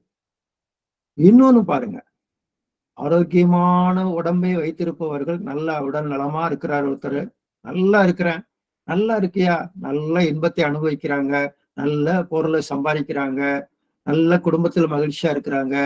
அது மட்டும் இல்ல, பிறருக்கும் உதவ முடியும். இந்த உடலை கொண்டு பலருக்கும் உடல் தொண்டு செய்ய முடியும். தொண்டாற்றுதல் இயலும். இதெல்லாம் இந்த உடலை கொண்டுதான் நம்ம செய்ய முடியும். ஆகவே உடம்பை பேண வேண்டும். உடம்பார் அழியின் உயிரார் அழிவார். இந்த உடம்பை கவனிக்காம கெடுத்துக்கிட்டோம்னா உயிர் சீக்கிரம் உடம்பை விட்டு சென்று விடும். திடம்படம் மெய்ஞானம் சேரவும் மாட்டார். அவருக்கு எங்க ஞானம் கிடைக்கும்? அவருக்கு எப்படி ஆன்மீகத்தில் உயர முடியும்? அவர் எப்படி இறைவனுடைய அருளை பெற முடியும்? அவர் எப்படி இந்த மேலான அனைத்தையும் அடைய முடியும்? இது ஏதோ ஒரு மேலான ஒரு அனைத்தையும் அடைவதற்காக பிரிவு எடுத்து வந்தவர்கள் அந்த இன்பங்களை எல்லாம் அடையாமலேயே சென்று கொண்டே இருக்கிறார்கள். உடம்பை வளர்க்கும் உபாயம் அறிந்து உடம்பை வளர்த்தேனே, உயிர் வளர்த்தேனே. ஆகவே இந்த உடல் ஆரோக்கியத்துக்கு முக்கியத்துவம், அது மிக மிக முக்கியம். உடல்ல நோய் வந்துருச்சுன்னா இந்த நோய்களால் நம்மளுடைய உடல் பாதிப்பு அடைந்து கொண்டே இருக்கிறது, ஆயுள் குறைந்து கொண்டே இருக்கிறது, நம்மளுடைய கடமைகள் எல்லாம் பாதிக்கப்படுகிறது. நம்மளை கவனிக்க நமக்கு உடம்புக்கு நோய் வந்துருச்சுன்னா நம்மளை பாதுகாக்கிறதுக்கு 4 பேர் வர வேண்டி இருக்கு. உடம்பு சரியில்லை, ஒரு 2 பேரு ஹாஸ்பிட்டலுக்கும் வீட்டுக்கும் அந்த நடந்துகிட்டே இருக்கிறாங்க. அவங்களுடைய கடமைகளை எல்லாம் விட்டு விட்டு வந்து இவங்களை கவனிக்கிறதுக்காக வந்துடுறாங்க. அது மட்டும் இல்ல, பொருளாதார பாதிப்பு, நல்ல சம்பாதிச்ச பணத்தை மருத்துவத்துக்காக செலவு செய்து கொண்டே இருக்க வேண்டும். அல்லது கடனை கேட்பாங்க, அது கடனை வாங்க, இங்க கடனை வாங்க, அவங்கள்ட்ட கேட்கலாமா, இவங்கள்ட்ட கேட்கலாமா, அவங்க ஏதாவது கொடுப்பாங்களா, இது உதவி கிடைக்குமா? இப்படி நம்மளுடைய வாழ்க்கையில் நம்ம அப்படியே தடுமாறி போறோம். உடம்பு சரியில்லை, தொடர்ந்து நோய்களால் பாதிக்கப்பட்டு கொண்டே இருக்கிறோம். அதுவும் வயதான காலத்தை அடுத்தடுத்து பாதிப்புகள் வந்து கொண்டே இருக்கிறது. எல்லா கடமைகளை செய்யறதுக்கு முன்னாடியே போயிட்டாரேன்னு சொல்லுவாங்க இல்லையா, அந்த கடமைகள் எல்லாம் பாதிக்கப்படுகிறது. சமுதாயத்தோடு கொள்ளும் தொடர்பு பாதிக்கப்படுகிறது. ஒரு நோயுற்றவர்களோடு சமுதாயம் அப்படியே எல்லா வகையிலும் உதவியாக இருக்கும், எல்லாரும் உதவி செஞ்சு கொண்டே இருப்பார்கள் என்று பார்க்க முடியுமா? எப்ப பார்த்தாலும் ஏதாவது அவங்க உடம்புக்கு எடுத்துக்கிறாங்க, ஒரு நல்ல முறையில வாழ தெரியல என்றுதான் சமுதாயம் பேசும். எதிர்கால வாழ்க்கையே பாதிக்கும். என்னென்ன வகையில நாம என்னென்ன கடமைகள்லாம் செய்யவும் இருக்கிறோமோ அத்தனையும் பாதிப்படும். வாழ்வில் இன்பம் கெட்டு துன்பமே வரும். வாழ்க்கையினுடைய நோக்கத்தை அடைய முடியாது. அந்த வாழ்க்கையினுடைய நோக்கம் அப்படிங்கிறது மிக மிக அவசியம்.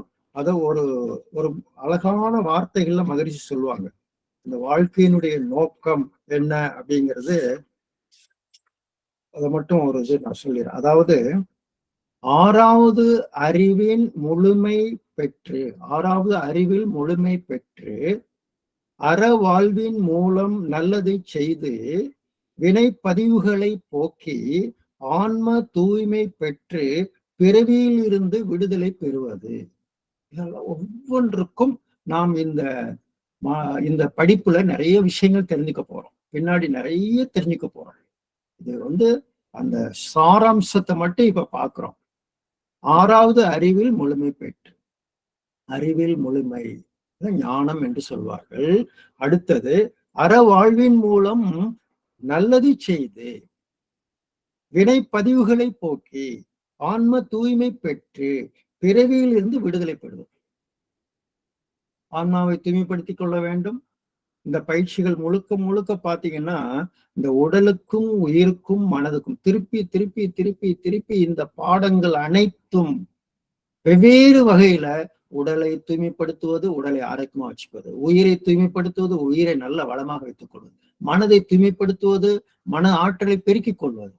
இதன் மூலமாக ஆன்மா மகிழ்ச்சி அடைந்து கொண்டே இருக்கும், மேலான நிலை அடைந்து கொண்டே இருக்கும். இந்த ஆன்மாவினுடைய இயல்பான தன்மைகளை அனைத்தையும் செயல்பட விடாமல் தடுக்கக்கூடியது இந்த உடல் உயிர் மனதினுடைய குறைபாடுகள் என்பதை நன்கு தெரிந்து கொள்கிறோம்.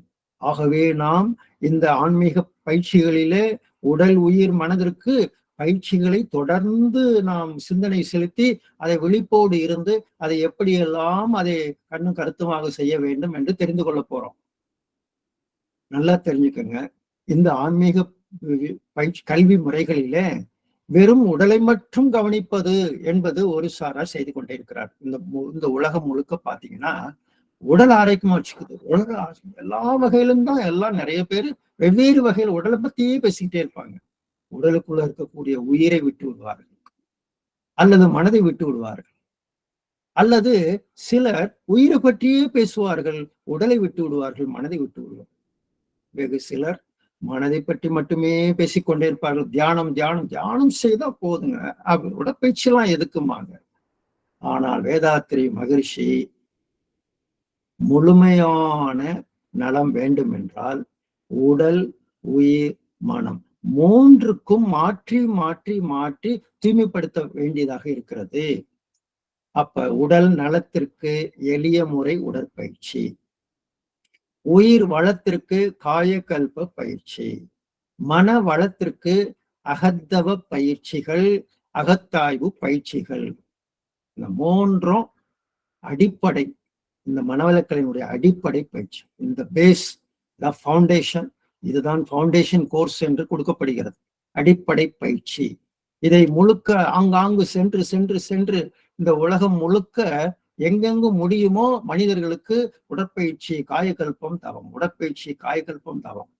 ஆன்மீகம் எல்லாம் ஞானம் எல்லாம் அப்புறம்தான் சொல்லப்படுகிறது. நீங்க படிக்கக்கூடிய இந்த படிப்பு முறைகள் எல்லாம் அடுத்த கட்டம், ஸ்பெஷல் லெசன்ஸ். பேசிக்ல உடற்பயிற்சி காயகல்பம் தவம். அப்ப அந்த வகையில மிக மிக முக்கியத்துவம் வாய்ந்ததாக இருக்கிறது. இந்த உடற்பயிற்சி மிக மிக முக்கியத்துவம் வாய்ந்ததாக இருக்கிறது. தவப்பயிற்சி முக்கியத்துவம் வாய்ந்ததாக இருக்கிறது. இந்த வகையில இந்த வாழ்க்கையில் நாம் நம் உடல் உயிர் மனதை பேணி காக்க வேண்டும். சரி, இப்ப நம்ம அடுத்தது ஒண்ணு பார்க்க போறோம். தற்கால வாழ்க்கை முறை எப்படி இருக்கிறது? இந்த காலத்துல நம்மளுடைய உடம்பு எப்படியெல்லாம் பாதிப்புக்கு உள்ளாகிறது, நம்மளுடைய மனசு எப்படியெல்லாம் பாதிப்புக்கு உள்ளாகிறது. இந்த மனிதன் தோன்றி எவ்வளவோ காலம் ஆகிவிட்டது அல்லவா? ஆதி காலத்துல மனிதன் தோன்றி கொஞ்சம் கொஞ்சமாக உயர்ந்து உயர்ந்து உயர்ந்து இப்ப இந்த நிலைக்கு நம்ம வந்திருக்கிறோம். ஆரம்பத்தில் மனிதன் எப்படி வாழ்ந்திருப்பான்? இயற்கையோடு இணைந்துதானே வாழ்ந்திருப்பான். அப்ப இயற்கையோடு இணைந்து வாழக்கூடிய வாழ்க்கை முறையில அவன் ஆரம்பத்தில் விலங்கு குணத்தை எல்லாம் வைத்துக்கொண்டு வாழ்ந்திருக்கிறான். அந்த விலங்கு குணத்துல பாத்தீங்கன்னா ஒரு விலங்கு இன்னொரு விலங்கை அதனுடைய உடலுக்கு துன்பத்தை கொடுக்கும், அதனுடைய உடலுக்கு உடலை வதைத்தல் என்று சொல்வோம். ஹிம்சை பண்றது, உடலை வதைத்தல், அந்த உடலை கொலை செய்தல், அந்த அதனுடைய உடலை பறித்தல், அதனுடைய அனுமதியின்றி அதனுடைய உடலை பறித்தல், அடுத்தது அதனுடைய வாழும் சுதந்திரத்தை பறித்தல். இத்தனை குற்றங்கள் விலங்குகளுடைய வாழ்க்கையில் இந்த 4 குற்றங்கள் இருக்கின்றன. கொடிய மிருகங்கள் எல்லாம் ஒன்றை ஒன்று சார்ந்து இன்னொரு மிருகத்தை அடித்து சாப்பிடக்கூடிய பெரும்பாலான விலங்கு வாழ்க்கையில் இந்த குற்றங்கள் இருக்கின்றன. அப்பாறு அந்த விலங்குகளாக வாழ்ந்து வாழ்ந்து வாழ்ந்து வந்த ஆதிகால மனிதன் கொஞ்சம் கொஞ்சமாக இந்த மனம், இந்த சிந்தனை சிந்தித்து சிந்தித்து தன்னுடைய அறிவை உயர்த்தி கொண்டே வர ஆரம்பித்தான். அவ்வாறு கொஞ்சம் கொஞ்சமா வந்தான். மனித வாழ்க்கையில் மனிதன் உடல் உழைப்பாலேயே அவனுடைய வாழ்க்கை முழுவதுமாக உடல் உழைப்பின் மூலமாகவே இந்த இயற்கையை எல்லாம் சீரமைத்துக் கொண்டே வந்தான். அவ்வாறு அவன் இந்த உடல் உழைப்பை கொண்டு இயற்கை வளத்தை வாழ்வின் வளமாக மாற்றுவதற்கு பெரும் முயற்சி செய்திருக்கிறார்கள் நம்முடைய முன்னோர்கள். வேறு எந்த கருவியும் கிடையாது. உடலை கொண்டு, உடல் ஆற்றலை கொண்டுதான் எல்லாம் செய்தாக வேண்டும். ஒரு கிணறு வெட்டணும்னா அங்கே 100 பேர் சேர்ந்து கிணறு வெட்டிக்கிட்டு இருப்பாங்க. இன்னைக்கெல்லாம் அப்படியா? வந்தா ஒரு போர் போட்டு கட எல்லா கருவிகள், நவீன கருவி சாதனங்கள் எல்லாம் மனிதன் இப்பொழுது கண்டுபிடிச்சு வச்சிருக்கிறான். ஆனால் முற்கால வாழ்க்கை, ஆதிகால வாழ்க்கை மனிதன் எவ்வளவு கஷ்டப்பட்டிருப்பாங்க. அந்த உடல் உழைப்பு அதிகமா கொடுத்ததுனால என்னவோ அவர்களுக்கு உடல் இயக்கம், எல்லா உறுப்புகளும் நன்கு இயங்கி அந்த இயக்கத்துல பெரும்பாலும் அவர்கள் அந்த இயக்கத்தை நல்ல முறையில் எல்லா உடல் உறுப்புகளும் இயங்கி கொண்டிருக்கிறனால பெரிய அளவுல அவங்க உடம்புக்குள்ளார பெரிய பாதிப்பு அடையாமல் இருந்திருக்கிறார்கள். இயற்கையோடு இணைந்து வாழ்ந்தார்கள். அந்த பகல் இரவு நேரங்களில அவர்கள் அந்த இயற்கையோடு இணைந்து அமைதியாக வாழ ஆரம்பிச்சாங்க. இயற்கை எப்படி இரவு நேரத்தில் அமைதியாக இருக்கிறதோ மனிதனும் அமைதியாக வாழ ஆரம்பிச்சிட்டான். அப்படியே இணைந்த வாழ்க்கை. பகல் முழுவதும் சுறுசுறுப்பாக பல்வேறு வேலைகளை செய்வது, உழைப்பது, இரவு நேரத்தில் அமைதியாக உடலுக்கு ஓய்வு கொடுப்பது. இந்த வகையில் இயற்கையோடு இணைந்த வாழ்க்கை, ஒரு மன அமைதியுடன் வாழ்ந்த வாழ்க்கை, இதையெல்லாம் முற்காலத்தில் பெரும்பாலோர் அனுபவித்திருக்கிறார்கள். ஆனால் தற்கால வாழ்க்கை முறையில நம்மளுடைய கொஞ்சம் கொஞ்சமாக மனிதன், இந்த மனித வாழ்க்கை எப்படி இருக்கிறது? இயற்கை வளத்தை தன் அறிவை கொண்டு, தன் உடல் உழைப்பை கொண்டு அவன் சிந்தித்து உடல் கருவிகளுக்கு உதவி செய்யக்கூடிய உபகருவிகளை கண்டுபிடிக்க ஆரம்பித்தான். உள்ளே இருக்கக்கூடிய பல விஷயங்களை எடுக்க ஆரம்பித்தான். உலோகங்கள், கனிமங்களை எல்லாம் வெளியில கொண்டு வர ஆரம்பிச்சான். நிறைய கருவிகளை உற்பத்தி செய்தான். பல்வேறு வகையில அவன் முன்னேறி கொண்டே வந்தான். அப்ப உடல் உழைப்பு குறைய ஆரம்பித்தது. உபகருவிகள் உதவியுடன் வாழ ஆரம்பித்தான். போக்குவரத்து வசதிகள் எல்லாம் இன்னைக்கு உலகம் முழுக்க பாத்தீங்கன்னா விரைவாக இன்னொரு இடத்துக்கு போயிடலாம். விரைவாக ஒரு மூலையிலிருந்து இன்னொரு மூலைக்கு நம்ம சென்று விட முடியும். போக்குவரத்து வசதி, உடல் உழைப்பு இல்லாமலேயே வேண்டிய அனைத்தையும் அனுபவிக்கக்கூடிய வசதிகள், தொலை தூரத்தில் எல்லோரோடும் தொடர்பு கொள்ளக்கூடிய வசதிகள், இப்படி நாளுக்கு நாள் மனித வாழ்க்கை இயந்திரங்களை நாடியே, இயந்திரங்களினுடைய துணையோடையே வாழ்க்கையை அவன் உயர்த்தி கொண்டே வந்திருக்கிறான். இதை கண்டுபிடிச்சான் பாருங்க, மதிநுட்பத்திறன். அந்த மதிநுட்பத்திறன், அந்த அறிவு அவனுக்கு, அவன் என்னென்ன எப்படி வேணும்னு நினைக்கிறானோ அதற்கு வேண்டிய அளவில் அவனுக்கு அறிவு, அவனுடைய அறிவுக்கு உதவி செய்யக்கூடிய அத்தனை விஷயங்களும் கிடைத்து கொண்டே இருக்கிறது. இவன் என்ன வேணும்னு கேட்கிறானோ அது அந்த கண்டுபிடிப்பு அவனுக்கு அப்படியே வருது. அதையெல்லாம் வைத்துக்கொண்டு ஒவ்வொன்றாக கண்டுபிடித்துக் கொண்டே வருகிறான். இந்த வகையில மனித வாழ்க்கை கொஞ்சம் கொஞ்சமாக முன்னேறி கொண்டே வருகிறது. ஒவ்வொன்றிலும் ஒரு ஸ்பெஷலைஸ்டு, நல்ல தனித்துவம், வேலையில் தனித்துவம், கேளிக்கை சார்ந்த பொழுதுபோக்குகள். இந்த வேலையில் தனித்துவம் என்பது வரும்பொழுது போட்டிகள் நிறைய வந்துச்சு. ஒருத்தர் நல்ல ஸ்பெஷலைஸ்டு, நல்ல திறமை உள்ளவர்களுக்கு தான் வேலை, திறமை இல்லாதவர்களுக்கு வேலை கிடையாது. ஒரு தனித்துவமா இருக்கணும், நல்ல கிரியேட்டிவிட்டியா இருக்கணும் என்ற அளவில வாழ்க்கை போட்டிகளும் நிறைந்ததாக மாறிக்கொண்டே இருக்கிறது. நல்ல இந்த காலத்துக்கு ஏற்பவே அனைத்து அறிவையும் பெற்று வைத்துக் கொண்டிருப்பவர்களுக்கே இந்த உலக வாழ்க்கையில் பொருளை ஈட்ட முடியும் என்ற வகையில நாளுக்கு நாள் மனித வாழ்க்கை அங்கே அவனுடைய அறிவுக்கு மிகப்பெரிய ஒரு சேலஞ்சை கொடுத்துக்கிட்டே இருக்குது. வாழ்க்கையில் அவன் அடைய வேண்டியதை அடைய வேண்டும் என்றால் பொருள் வேண்டும். அந்த பொருளை ஈட்ட வேண்டும் என்றால் அதிகமான உழைப்பு கொடுக்க வேண்டியிருக்கிறது. அந்த உழைப்போ வெறும் உடல் உழைப்பு மட்டும் உடல் உழைப்பு கொடுப்பவர்களுக்கு பொருள் கொஞ்சமா கிடைக்குது. மூளை உழைப்பு கொடுப்பவர்களுக்கோ அறிவு உழைப்பு கொடுப்பவர்களுக்கோ நிறைய பொருளை ஈட்ட முடிகிறது. அதற்காக அள்ளும் பகலும் சிந்தித்துக் கொண்டே இருக்கிறார்கள். அதான் தனித்துவமான திறமைகளை எல்லாம் பெருக்கி ஸ்கில்ஸ் எல்லாம் கூட்டிக் கொண்டே இருக்கிறார்கள். காலத்துக்கேற்ப கூட்டிக் கொண்டே இருக்கிறார்கள். இது ஒரு பக்கம். இன்னொரு பக்கம் இதனால் என்ன நடக்குது? இன்னைக்கு பெரும்பாலும் உடல் சார்ந்த இயக்கங்கள் குறைந்து கொண்டே வந்திருக்கின்றன. அது மட்டுமல்ல, மனிதன் இந்த உடலை வைத்துக்கொண்டு கேளிக்கைகள் சார்ந்த பொழுதுபோக்குகளில் அதிகமாக உருவாக்கி வைத்திருக்கிறான். நிறைய வகையில மனித வாழ்க்கையில பல்வேறு வகையில மனிதன் இன்னைக்கு புலன் உணர்வுகளை அந்த கேளிக்கைகள் மனம் சார்ந்த மகிழ்ச்சிக்காக பல்வேறு கேளிக்கைகளை உருவாக்கி கொண்டு வந்திருக்கிறான். அதிலே அதிகமாக நேரத்தை செலவிட ஆரம்பித்து விடுகிறான். அதிலேயே மயக்கத்தில் அனுபவ நாட்டத்திலேயே அதிகமாக மயங்கி இருக்கக்கூடிய நிலையெல்லாம் பார்க்கிறோம். அனுபவ பொருட்கள் அதிகமாக உருவாகி கொண்டே வந்து கொண்டே இருக்கின்றன. புதிதாக கருவிகள் வந்து கொண்டே இருக்கின்றன. அதையெல்லாம் வாங்கி அனுபவிக்க வேண்டும் என்ற ஆசைகள் பெருகி கொண்டே இருக்கிறது. எங்கு பார்த்தாலும் ஒரே புலன் அனுபவ பொருட்கள் அதிகரித்து கொண்டே இருக்கின்றன. இதையெல்லாம் ஒரு பக்கம் வாங்கி அனுபவிக்க வேண்டும் என்ற ஆசைகள் மனித வாழ்க்கையில் கூடிக்கொண்டே இருக்கிறது. இன்னொரு பக்கம் மனிதன் அந்த உடல் இயக்கம் குறைந்து குறைந்து குறைந்து வந்து கருவிகள் சார்ந்த வாழ்க்கை முறைக்கு வந்து விட்டதுனால அங்கே பல இயக்கங்கள் உடம்புல கைகளை தூக்குறது, கைகளை அசைக்கிறது, கால்களை இயக்கிறது என்பதெல்லாம் குறைந்து கொண்டே போகுது. கொஞ்சம் கொஞ்சமாக அவனுடைய பணிகள் எல்லாவற்றையும் கருவிகளை செய்ய ஆரம்பித்து வந்து கொண்டே இருக்கின்றன.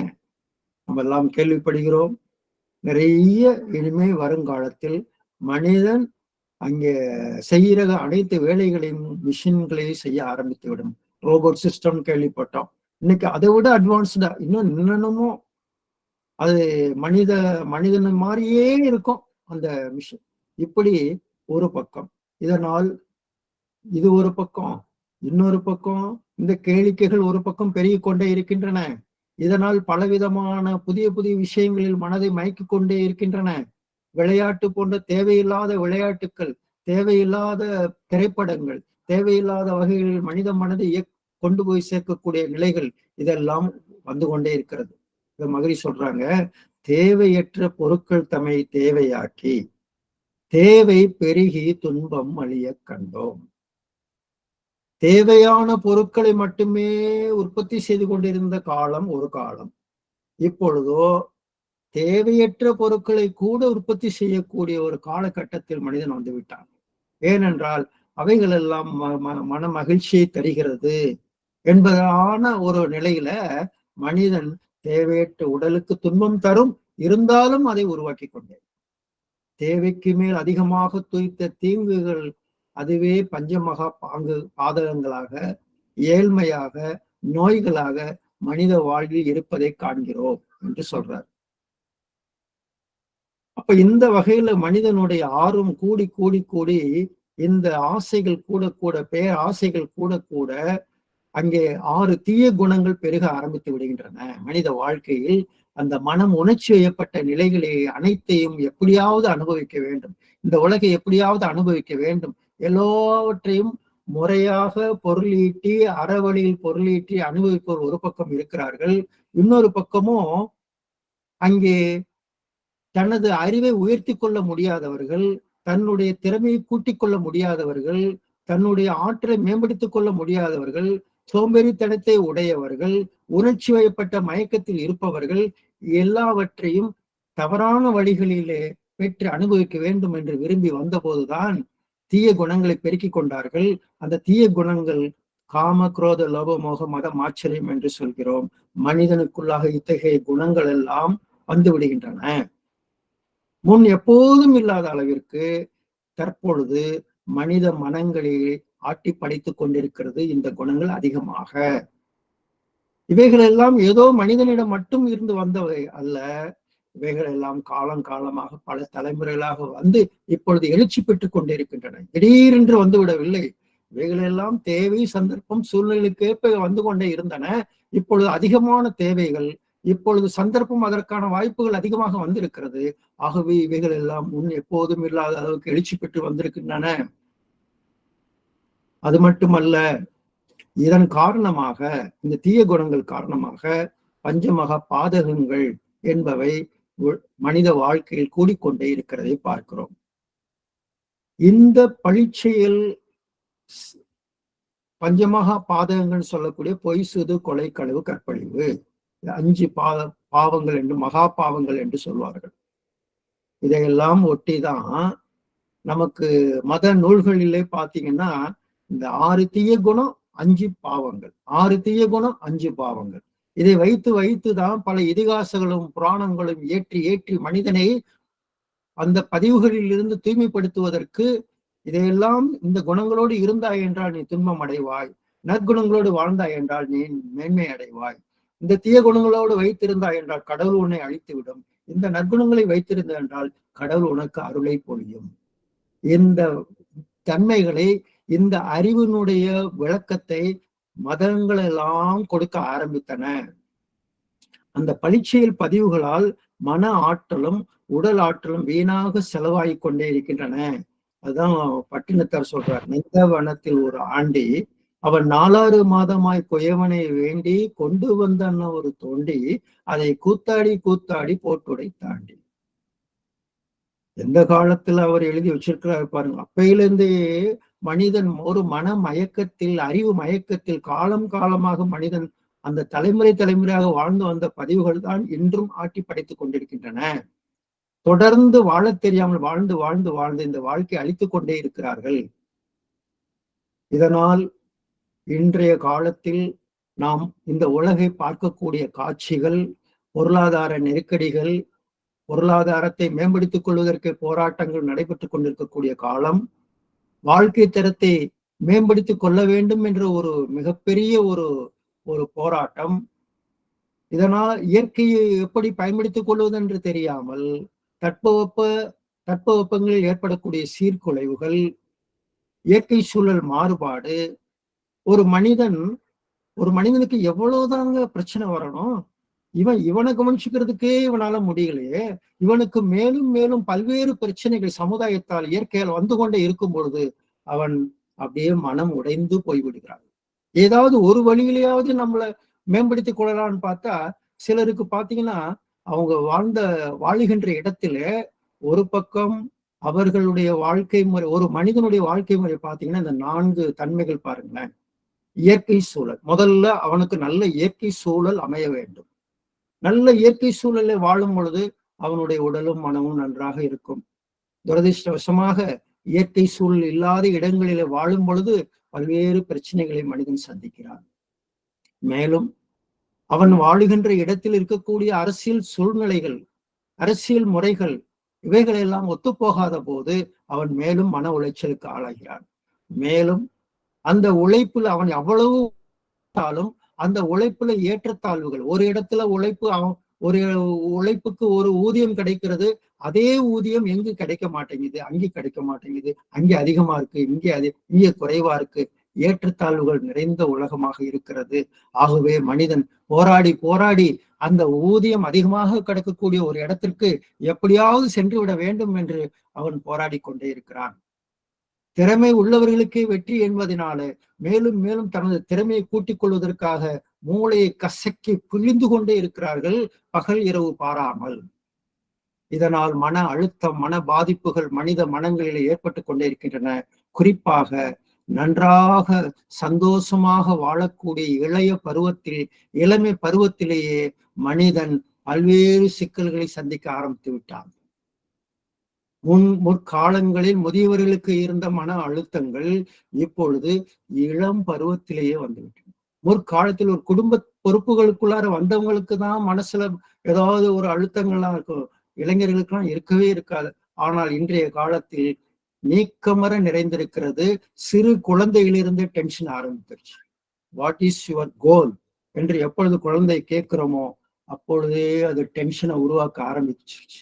மன அழுத்தம், மனம் பல வேலைகளை ஒரு சேர எதிர்கொள்ளும் பொழுது எதை முதலில் செய்வது என்று தெரியாது தடுமாறி நிற்கக்கூடிய மன அலைச்சுழல், வேகத்தினால் வரக்கூடிய மனதினுடைய தன்மைகள், மன பாதிப்புகள் குழந்தை பருவத்திலேயே ஏற்பட்டு விடுகிறது. கருவிலேயே தாய் பாதிப்புக்கு உள்ளாகும் பொழுது அந்த குழந்தையும் பாதிப்புக்கு உள்ளாகி விடுகிறது. கருவிலேயே தூய்மையா, சந்தோஷமா, மகிழ்ச்சியா, நல்ல அறிவோடு ஒரு எதையும் சாதிக்கக்கூடிய வல்லமையோடு குழந்தைகளை பெற்றெடுக்கக்கூடிய ஒரு தாயினுடைய மனநிலை அழுத்தங்களோடு இருந்ததென்றால் அந்த குழந்தையும் அழுத்தத்தோடு வந்து பிறக்கிறது. ஆகவே அன்பர்களே, இதையெல்லாம் நமக்கு எடுத்து காட்டுகின்ற வேதாத்திரியம் நமக்கு என்ன சொல்லுகிறது என்றால், இத்தகைய மன பாதிப்புகளை எதிர்கொள்ள வேண்டியது மனிதனுக்கு அவசியம். மனதை வளப்படுத்த வேண்டும், மனதை நெறிப்படுத்த வேண்டும், மனதை உயர்த்த வேண்டும். தியானத்தால் மனதை நன்கு பக்குவப்படுத்தி ஒரு நல்ல உயர்ந்த நிலையை அடைய வேண்டும். இதையெல்லாம் தான் இந்த மனவளக்கலை யோக பயிற்சிகளிலே நாம் முக்கியத்துவம் கொடுத்து கொஞ்சம் கொஞ்சமாக எளிய முறை, விரைவான பலன், வேகமாக சீக்கிரமா அடையக்கூடிய பலன், ரொம்ப காலத்துக்கு அப்புறம் அல்ல, எளிய பயிற்சி முறைகள், கொஞ்சம் முயற்சி எடுத்தோம்னா விரைவான உடனே பலன்கள். அழகான உடற்பயிற்சி. அருள் தந்தை அவர்கள் 40 வருடங்கள் தன்னை முழுமையாக அர்ப்பணித்துக் கொண்டு அவர்களால் உருவாக்கப்பட்ட உடற்பயிற்சி முறைகள், அவர்கள் தன் உடலை ஒரு சோதனை கூடமாக எடுத்துக்கொண்டு பல்வேறு யோக பயிற்சிகளை எல்லாம் செய்து பார்த்து இதை உருவாக்கி இருக்கிறார். நல்லா சிந்திக்கணும். நம்ம எல்லாம் எடுத்து நம்ம பாட்டுக்கு செஞ்சுக்கிட்டு இருக்கிறோம். நம்ம ஒண்ணும் உருவாக்கல. அதுமா அப்படியே எடுத்து கொடுத்திருக்கிறார், நம்ம எடுத்து செஞ்சுட்டு இருக்கிறோம். நாம் உருவாக்கவில்லை. ஒவ்வொரு அசைவுகளையும் பார்த்து பார்த்து பார்த்து மகரிஷி அவர்கள் உருவாக்கி இருக்கிறார்கள் என்றால் அவர் எப்பேற்பட்ட ஒரு ஒரு ஒரு யோக புருஷராக இந்த உலகத்தில் வந்து தோன்றியிருக்கிறார். நம்மளுடைய ஆய்வுல சொல்லி இருக்கிறோம், பதஞ்சலி யோக முனிவர் 5000 வருஷங்களுக்கு முன்பாக கண்டுபிடிக்கப்பட்டதை எப்படி எளிமைப்படுத்தி அருள் தந்தை அவர் கொண்டு வந்து கொடுத்திருக்கிறார். பதஞ்சலி முனிவரனுடைய மறு உருவமாக வேதாத்திரி மகரிஷியை பார்க்கிறோம். இன்றைக்கு இன்றும் அந்த பதஞ்சலி யோக பயிற்சிகளையே செய்து கொண்டிருப்பவர்கள் இருக்கிறார்கள். அதிலெல்லாம் எளிய முறைதான் இந்த உடற்பயிற்சிகள் மகரிஷி கொடுத்திருக்கிறது. சாதாரணமாக இந்த உடற்பயிற்சிகள், மகரிஷி கொடுத்திருக்கிற உடற்பயிற்சிகள், எளிய எளிய சில ஆசனங்கள், இவற்றை ஒரு பக்கம் செய்து கொள்ள வேண்டும். இன்னொரு பக்கம் தியான பயிற்சிகள், அதிலேயும் எளிமையான தியான முறைகளை எல்லாம் இந்த ஸ்கையோகால கொடுக்கப்பட்டிருக்கிறது. காயக்கல்பம் என்ற ஒரு அற்புதமான பயிற்சி முறை, இதுதான் ரொம்ப இன்றைக்கு வேகமாக இந்த உலகம் எங்கும் சென்று கொண்டிருக்கக்கூடிய ஒரு பயிற்சி மனவளக்கலையில் இருக்கிறது என்றால் அது காயக்கல்பம் தாங்க. மற்றதெல்லாம் அப்புறம் தான் வந்து கத்துக்கிறாங்க. இந்த காயக்கல்பத்தை மட்டும் பொதுமக்கள் எல்லா இடத்திலும் பல்வேறு உலகம் எங்கும் பாத்தீங்கன்னா வேகமாக இந்த வார்த்தை கேட்ட மாத்திரத்தில் உடனே வந்து இதை கத்துக்கணும்னு வர்றாங்க. ஏன்னா நிறைய பேருக்கு இந்த காயக்கல்பத்தினுடைய ஒரு ஒரு விஷயத்தை இயல்பாகவே அவர்கள் உணர வேண்டும் என்று வந்து விடுகிறார்கள். இதை மகரிஷி மறைந்து இருக்கின்ற அந்த யோக பயிற்சியை வெளிக்கொண்டு வந்த பெருமை வேதாத்திரி மகரிஷி அவர்களை சாரும். 1985 இருந்து மகரிஷி அவர்கள் சொல்லிக் கொடுத்து கொண்டிருக்கிறார்கள். இந்த 2024 நம்ம இருக்கிறோம். இந்த வருடம்தான் காயக்கல்பத்தை கற்றுக்கொண்டிருப்பவர்கள் சிலர் இப்பொழுது நீங்கள் இதுல இருக்கலாம். எத்தனை வருடம் கழிச்சு இந்த பயிற்சி உங்களுக்கு கிடைத்திருக்கிறது பாருங்க. இத்தனை வருட காலமாக வேதாத்திரியத்திற்குள்ளாக பல லட்சக்கணக்கானவை செய்து கொண்டிருக்கக்கூடிய பயிற்சி தற்பொழுது உங்களுக்கு வந்து சேர்ந்திருக்கிறது. அதை விட்டு விடலாமா? அதை நாம் முக்கியத்துவம் கொடுக்க வேண்டும்.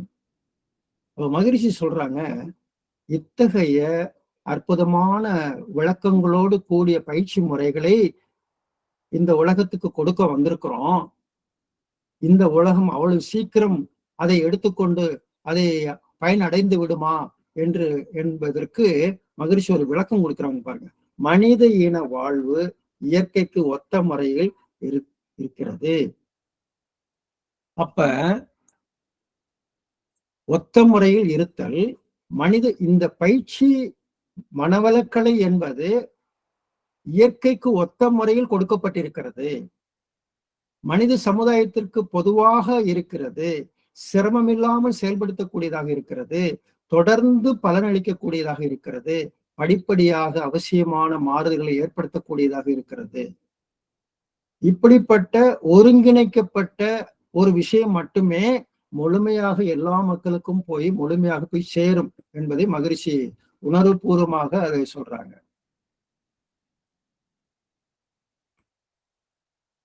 இத்தகைய ஒரு ஆன்மீக கருத்துக்களை எல்லாம் ஒரு 3 விஷயம் பகவத்கீதை, பைபிள், குரான் போன்ற புனித நூல்களில் கொட்டி கிடக்கின்றன. அதோடு கூட இவை 3ஐயும் ஒன்றிணைத்தோம் என்றால், பகவத்கீதை பிளஸ் பைபிள் பிளஸ் குரான் என்ற 3ஐயும் ஒருங்கிணைத்தோம் என்றால் அது வேதாத்திரியமாக, அதனோடு கொஞ்சம் சேர்த்துக்கிறோம் இறை உணர்வையும் அறநெறி, ஒழுக்கம், கடமை, ஈகை என்ற 3 இணைப்பான அறநெறியையும் அதோடு சேர்த்து கொடுக்கக்கூடிய ஒரு பயிற்சி தான், கல்விதான், சிந்தனைகள் தான், பாடங்கள் தான் வேதாத்திரியம் என்று சொல்கிறோம். சரி, அடுத்தது 3 உடல்கள். இந்த உடல் தன்மைகளை பார்க்கும் பொழுது பஞ்சபூதங்களினால் ஆனது இந்த உடம்பு என்று சொல்வோம். நிலம், நீர், நெருப்பு, காற்று, ஆகாயம். பொதுவாக இந்த உடலை 3ஆக பிரிக்கின்றோம். ஒன்று பருவுடல், 2வது நுண்ணுடல், 3வது காந்த உடம்பு. இந்த இந்த மனிதன் முழுமை எய்துவதற்கு இறைநிலை பல்வேறு வடிவங்களை எடுத்து ஒரு அற்புதமாக வடிவமைத்த ஒரு உருவம் தான் மனித உடம்பு. எத்தனையோ விஷயங்களை, எத்தனையோ பஞ்சபூதங்களாலான உடம்புகளை எல்லாம் உருவாக்கி கொண்டு வந்த இயற்கை அல்லது இறைநிலை கடைசியாக உருவாக்கி கொடுத்த ஒரு அற்புதமான உடம்பு தான் மனித உடல். பஞ்சபூத சேர்க்கையால் ஆனது. இந்த பருவுடல் நம்ம உடம்புக்குள்ளாக கண்ணால் காணக்கூடிய உடம்பு, கண்ணால் காண முடியாத மறைவாக இருக்கக்கூடிய உடம்பு. அது உயிர் உடம்பு, காந்த உடம்பு என்று 2 சொல்றோம்.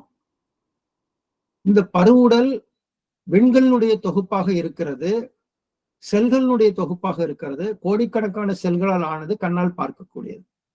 நுண்ணுடல், அதை பற்றி நிறைய உடல் அமைப்பை பற்றி அடுத்தடுத்த பாடங்களில் நம்ம பார்க்க போறோம். சிறு சிறு செல்கள் சேர்ந்து, சின்னஞ்சிறு சிறு செல்கள் சேர்ந்து இணைந்து ஒத்துழைத்து அது எப்படி ஒவ்வொன்றாக திசுக்களாக வந்து, அது ஆர்கான்களாக வந்து, உறுப்புகளாக வந்து, அது எப்படி மண்டலங்களாக வந்து ஒவ்வொரு இந்த உடம்பு ஒட்டுமொத்த உடலாக வந்திருக்கிறது என்பதை பார்க்க போறோம். அடுத்த நுண்ணுடல். இந்த உடம்புக்குள்ளாக பஞ்சபூதத்திலே சொல்லக்கூடிய ஆகாசம் என்ற ஒரு பொருள், அது பிரபஞ்சம் முழுவதும் விண் சக்தியாக இருக்கிறது. அதுவே உடம்புக்குள்ளாக உயிர் என்ற ஆற்றலாக இருக்கிறது. அந்த உயிராற்றல் கோடிக்கணக்கான உயிர்த்துகளில் ஒட்டுமொத்த ஒரு பெயரை உயிர் என்று சொல்கிறோம். உயிர்த்துகள், கோடிக்கணக்கான உயிர்த்துகள்கள் உடல் முழுவதும் ஓடி இந்த உடலை நடத்தி கொண்டிருக்கிறது. இந்த உயிர் உடலுக்கு இன்னொரு பேரு நுண்ணுடல், இன்னொரு பேரு சூக்கும உடல், ஆஸ்ட்ரல் பாடி என்று சொல்லப்படும். அதாவது நம்ம உடம்புக்குள்ளாக இந்த இருக்கக்கூடிய ஒரு மின் சக்தி போல உடம்பு முழுக்க அந்த உயிர் சக்தி இருக்கிறது.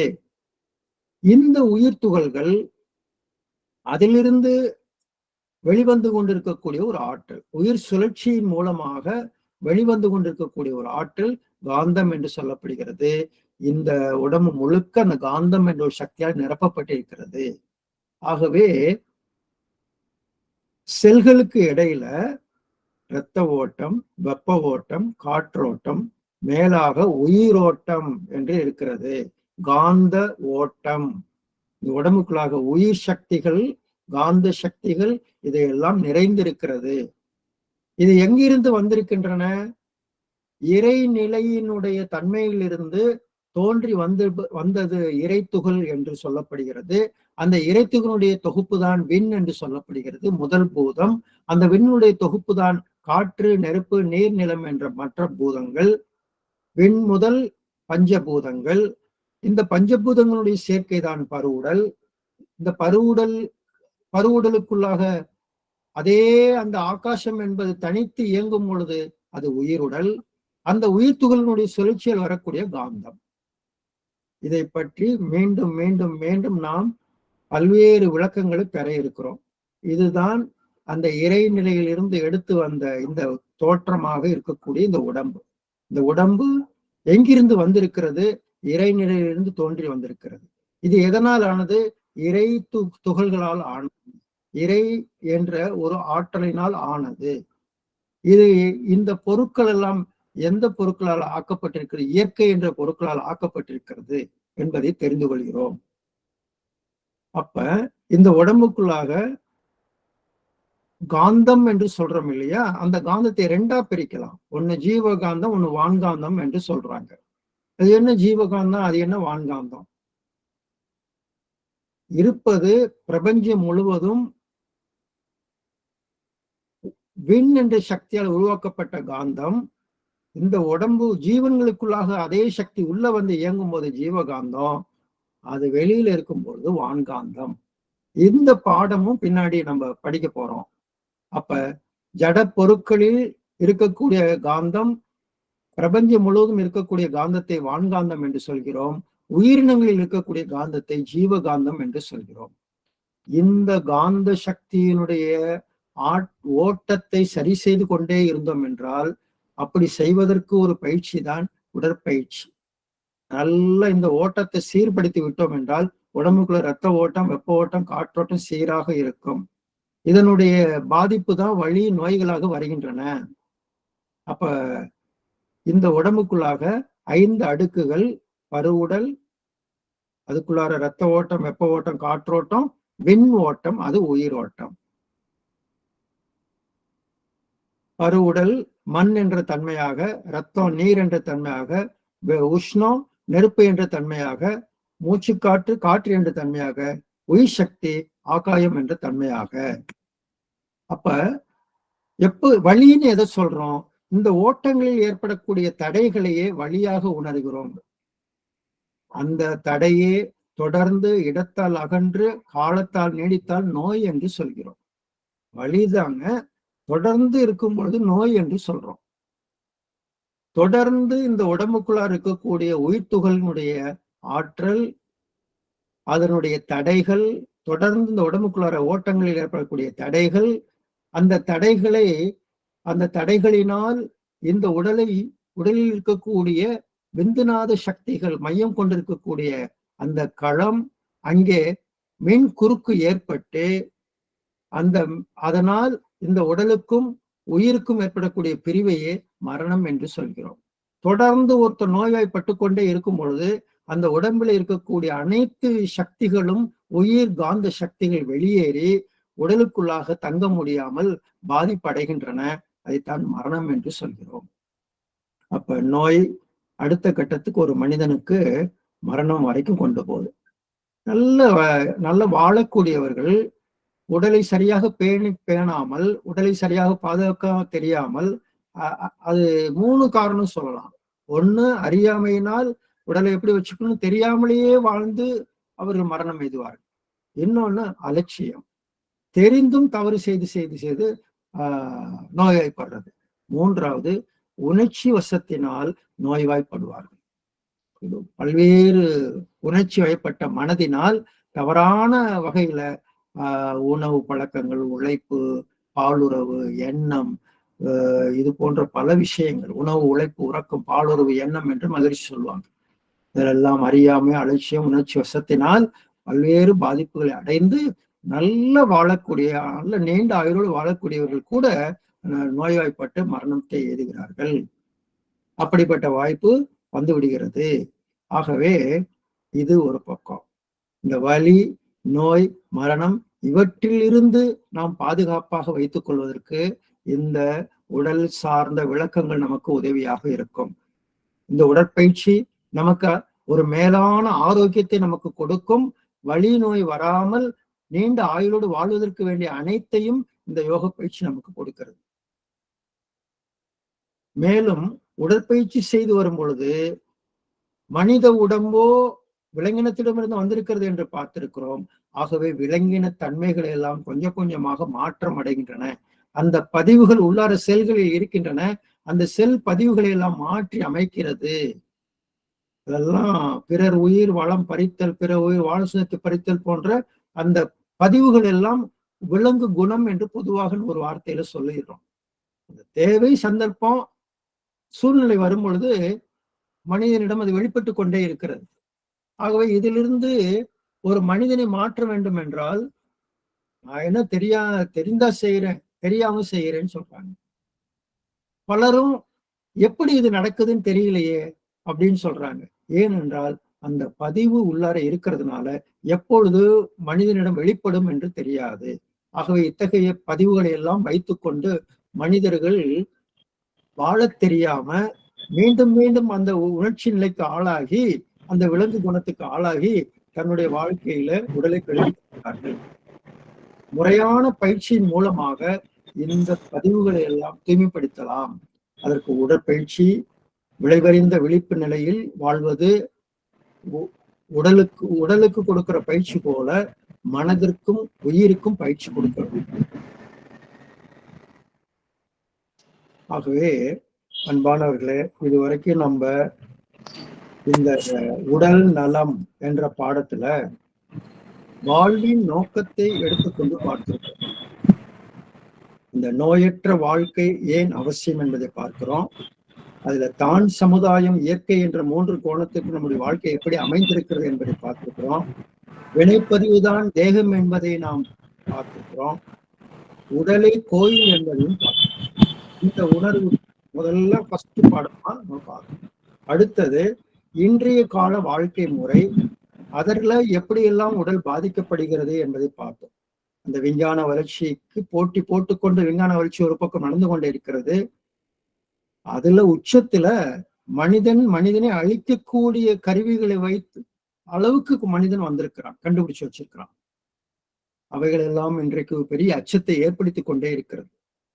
இந்த வகையில விஞ்ஞான வளர்ச்சி, அதுல இயந்திர வாழ்க்கை, போட்டி உலகம், அதனால் ஏற்படக்கூடிய மன பாதிப்புகள், அதனால் வரக்கூடிய நோய்கள். இந்த உடம்போ ஒரு சொபிஸ்டிகேட்டட் அற்புதமான ஒரு மிஷின். இது பல லட்சக்கணக்கான தலைமுறைகளாக பல மாற்றங்கள் அடைந்து இந்த உடம்பு நமக்கு வந்திருக்கிறது. இதுல பல்வேறு பதிவுகள் அதுல உள்ள இருக்கிறது. அது 3 உடல்களாக இருக்கின்றன. இந்த பரு உடலில் நம்ம கண்ணுக்கு தெரியுது, உள்ள இருக்கக்கூடிய 2 உடல். அந்த 2 உடம்பு உயிர் உடல், காந்த உடல் என்று சொல்வது. அந்த 2 உடலும் பாதிக்கப்பட்டால் இந்த பரு உடலும் பாதிக்கப்படும். அந்த 2 உடலில் இருக்கக்கூடிய பதிவுகளை தூய்மை செய்ய வேண்டும். அதை தூய்மை செய்யாமல் விட்டுவிட்டோம் என்றால் அவைகள் நோய்களாக இந்த பரு உடலில் வெளிப்பட்டு கொண்டே இருக்கும். ஆகவே இந்த 3 உடல் இயக்கத்தை பற்றி பார்த்திருக்கிறோம். உடல் பயிற்சியினுடைய அவசியத்தை பார்த்திருக்கிறோம். இந்த உடற்பயிற்சியின் மூலமாக நாம் இதையெல்லாம் சரி செய்ய முடியும் என்று அருள் தந்தை வேதாத்திரி மகரிஷி உடற்பயிற்சியுடைய அவசியத்தை கூறி, இந்த உடலுக்கு நாம ஒரு சேவையாக இந்த உடல் வைத்துக்கொண்டு நாம் பல கடமைகளை செய்ய ஆற்ற இருக்கிறோம். இந்த உடலுக்கு செய்யக்கூடிய ஒரு தொண்டாக இந்த உடற்பயிற்சி நாம் தினந்தோறும் செய்து வர வேண்டும் என்று சொல்வார். மகரிஷி ஒரு 95 வயது பிறந்த நாள் அன்னைக்கு ஒரு கருத்து சொன்னாங்க. மேடைக்கு வந்தாங்க. அவருடைய பிறந்த நாள் அன்றைக்கு மகரிஷி சொல்றாரு, இன்று கூட நான் உடற்பயிற்சி செய்தேன் என்று சொன்னார். நண்பர்களே, வாழும் காலம் வரைக்கும் இந்த உடல் இந்த உலகத்தில் இருக்கும் வரை இந்த உடல் இயக்கத்தை நாம் பாதுகாக்க வேண்டும். அதற்கான ஏதாவது ஒரு வகையில நாம் ஏதாவது ஒரு பயிற்சி முறைகள், நல்ல உணவு பழக்க முறைகள், இவற்றையெல்லாம் நாம் தேர்ந்து கடைபிடிக்க வேண்டும். அதைத்தான் ஒரு சரித்திர சான்றாக மகரிஷி அவர்கள் வாழ்ந்து இந்த பயிற்சிகளை நமக்கு கொடுத்திருக்கிறார்கள் என்று கூறி, இந்த அளவுக்கு இந்த பாடத்தை, இந்த விளக்கத்தை நிறைவு செய்வோம். இதுல கலந்து கொண்டு எல்லாரும் நல்லா வீட்டுல உட்கார்ந்து நல்ல அழகா இது மாதிரி ஒரு வாய்ப்பு எப்படி கிடைக்கும்? மன்றத்துக்கு வந்து இங்கே வந்து ஒரு மணி நேரம் டிராவல் பண்ணி வரணும், அரை மணி நேரம் டிராவல் பண்ணி வரணும், எவ்வளவோ சிரமங்களுக்கு கிடையாது. ட்ரெயின்ல வரணும், பைக்ல வரணும், அதுல வரணும், எந்த ஒரு சிரமமும் இல்லாமல் வீட்டுல உட்கார்ந்துட்டு ஹாயா நம்ம ஒரு கல்வியை கற்றுக்கொள்ளக்கூடிய ஒரு நல்லதொரு வாய்ப்பை இறைநிலையும் குருவும் நமக்கு வழங்கியிருக்கிறது. அந்த வகையில உங்களோடு இன்றைய தினம் இது ஒரு தொடக்கமாக, இந்த பாடங்கள் அனைத்துக்கும் ஒரு தொடக்கமாக, முதல் பாடமாக இந்த வாழ்க்கையினுடைய நோக்கம், உடலினுடைய மேன்மையை பற்றி இன்றைக்கு பகிர்ந்து கொள்வதற்கு இறைநிலை எனக்கு ஒரு வாய்ப்பை கொடுத்திருக்கிறது. அந்த வகையில மற்ற மகிழ்ச்சி அடைந்து இதில் கலந்து கொண்டுள்ள அனைவரும் எல்லாம் வல்ல இறைநிலையின் கருணையினால் நீங்களும் உங்களுடைய குடும்ப உறுப்பினர்களும் நல்ல உடல் நலம், நீண்ட ஆயுள், நிறை செல்வம், உயர் புகழ், மெய்ஞானம் மேலோங்கி வாழ வேண்டும் என்று வாழ்த்தி நிறைவு செய்கிறேன். வாழ்க வையகம், வாழ்க வையகம், வாழ்க வளமுடன். வாழ்க வளமுடன். நன்றி ஐயா. இன்றைய சாரத்தை விரிவாக சொன்னது மட்டும் இல்லாமல் கிட்டத்தட்ட ஒரு 70 நிமிடங்கள் தான் வழங்கிய சிந்தனையை தொகுத்தும் அவங்களே சொல்லிட்டாங்க, முதுநிலை பேராசிரியர் அவர்கள். ஒரு பேர்ட்ஸ் ஐவியூவா அவங்க அதை கொடுத்துருக்காங்க. இது அவங்களே சொல்லிட்டாங்க, துவக்கமாக அமைந்துள்ளது என்று. இத்தகைய ஒரு அனுபவத்தை தன்னுடைய சிந்தனைகளின் மூலமாக நமக்கு வழங்கியுள்ள முதுநிலை பேராசிரியர் டாக்டர் டி.கே. சேகர் ஐயா அவர்களை நாம் அனைவரும் இணைந்து வாழ்த்தியுள்ளோம். முதுநிலை பேராசிரியர் டாக்டர் டி.கே. சேகர் ஐயா அவர்கள் வாழ்க வளமுடன். அவர்களுடைய உடல் நலம் வாழ்க வளமுடன். அவர்களுடைய வாழ்க்கை வளங்கள் அனைத்தையும் சிறப்படைய வாழ்க வளமுடன். அவர்களுடைய குடும்ப நலம் வாழ்க வளமுடன். அவர்களுடைய ஆன்மீக தொழிலும் சிறந்து விளங்க வாழ்க வளமுடன். அவருக்கு இணையாக பின்புலத்திலிருந்து பணியாற்றி கொண்டு தக்க ஒரு சப்போர்ட்டை கொடுத்து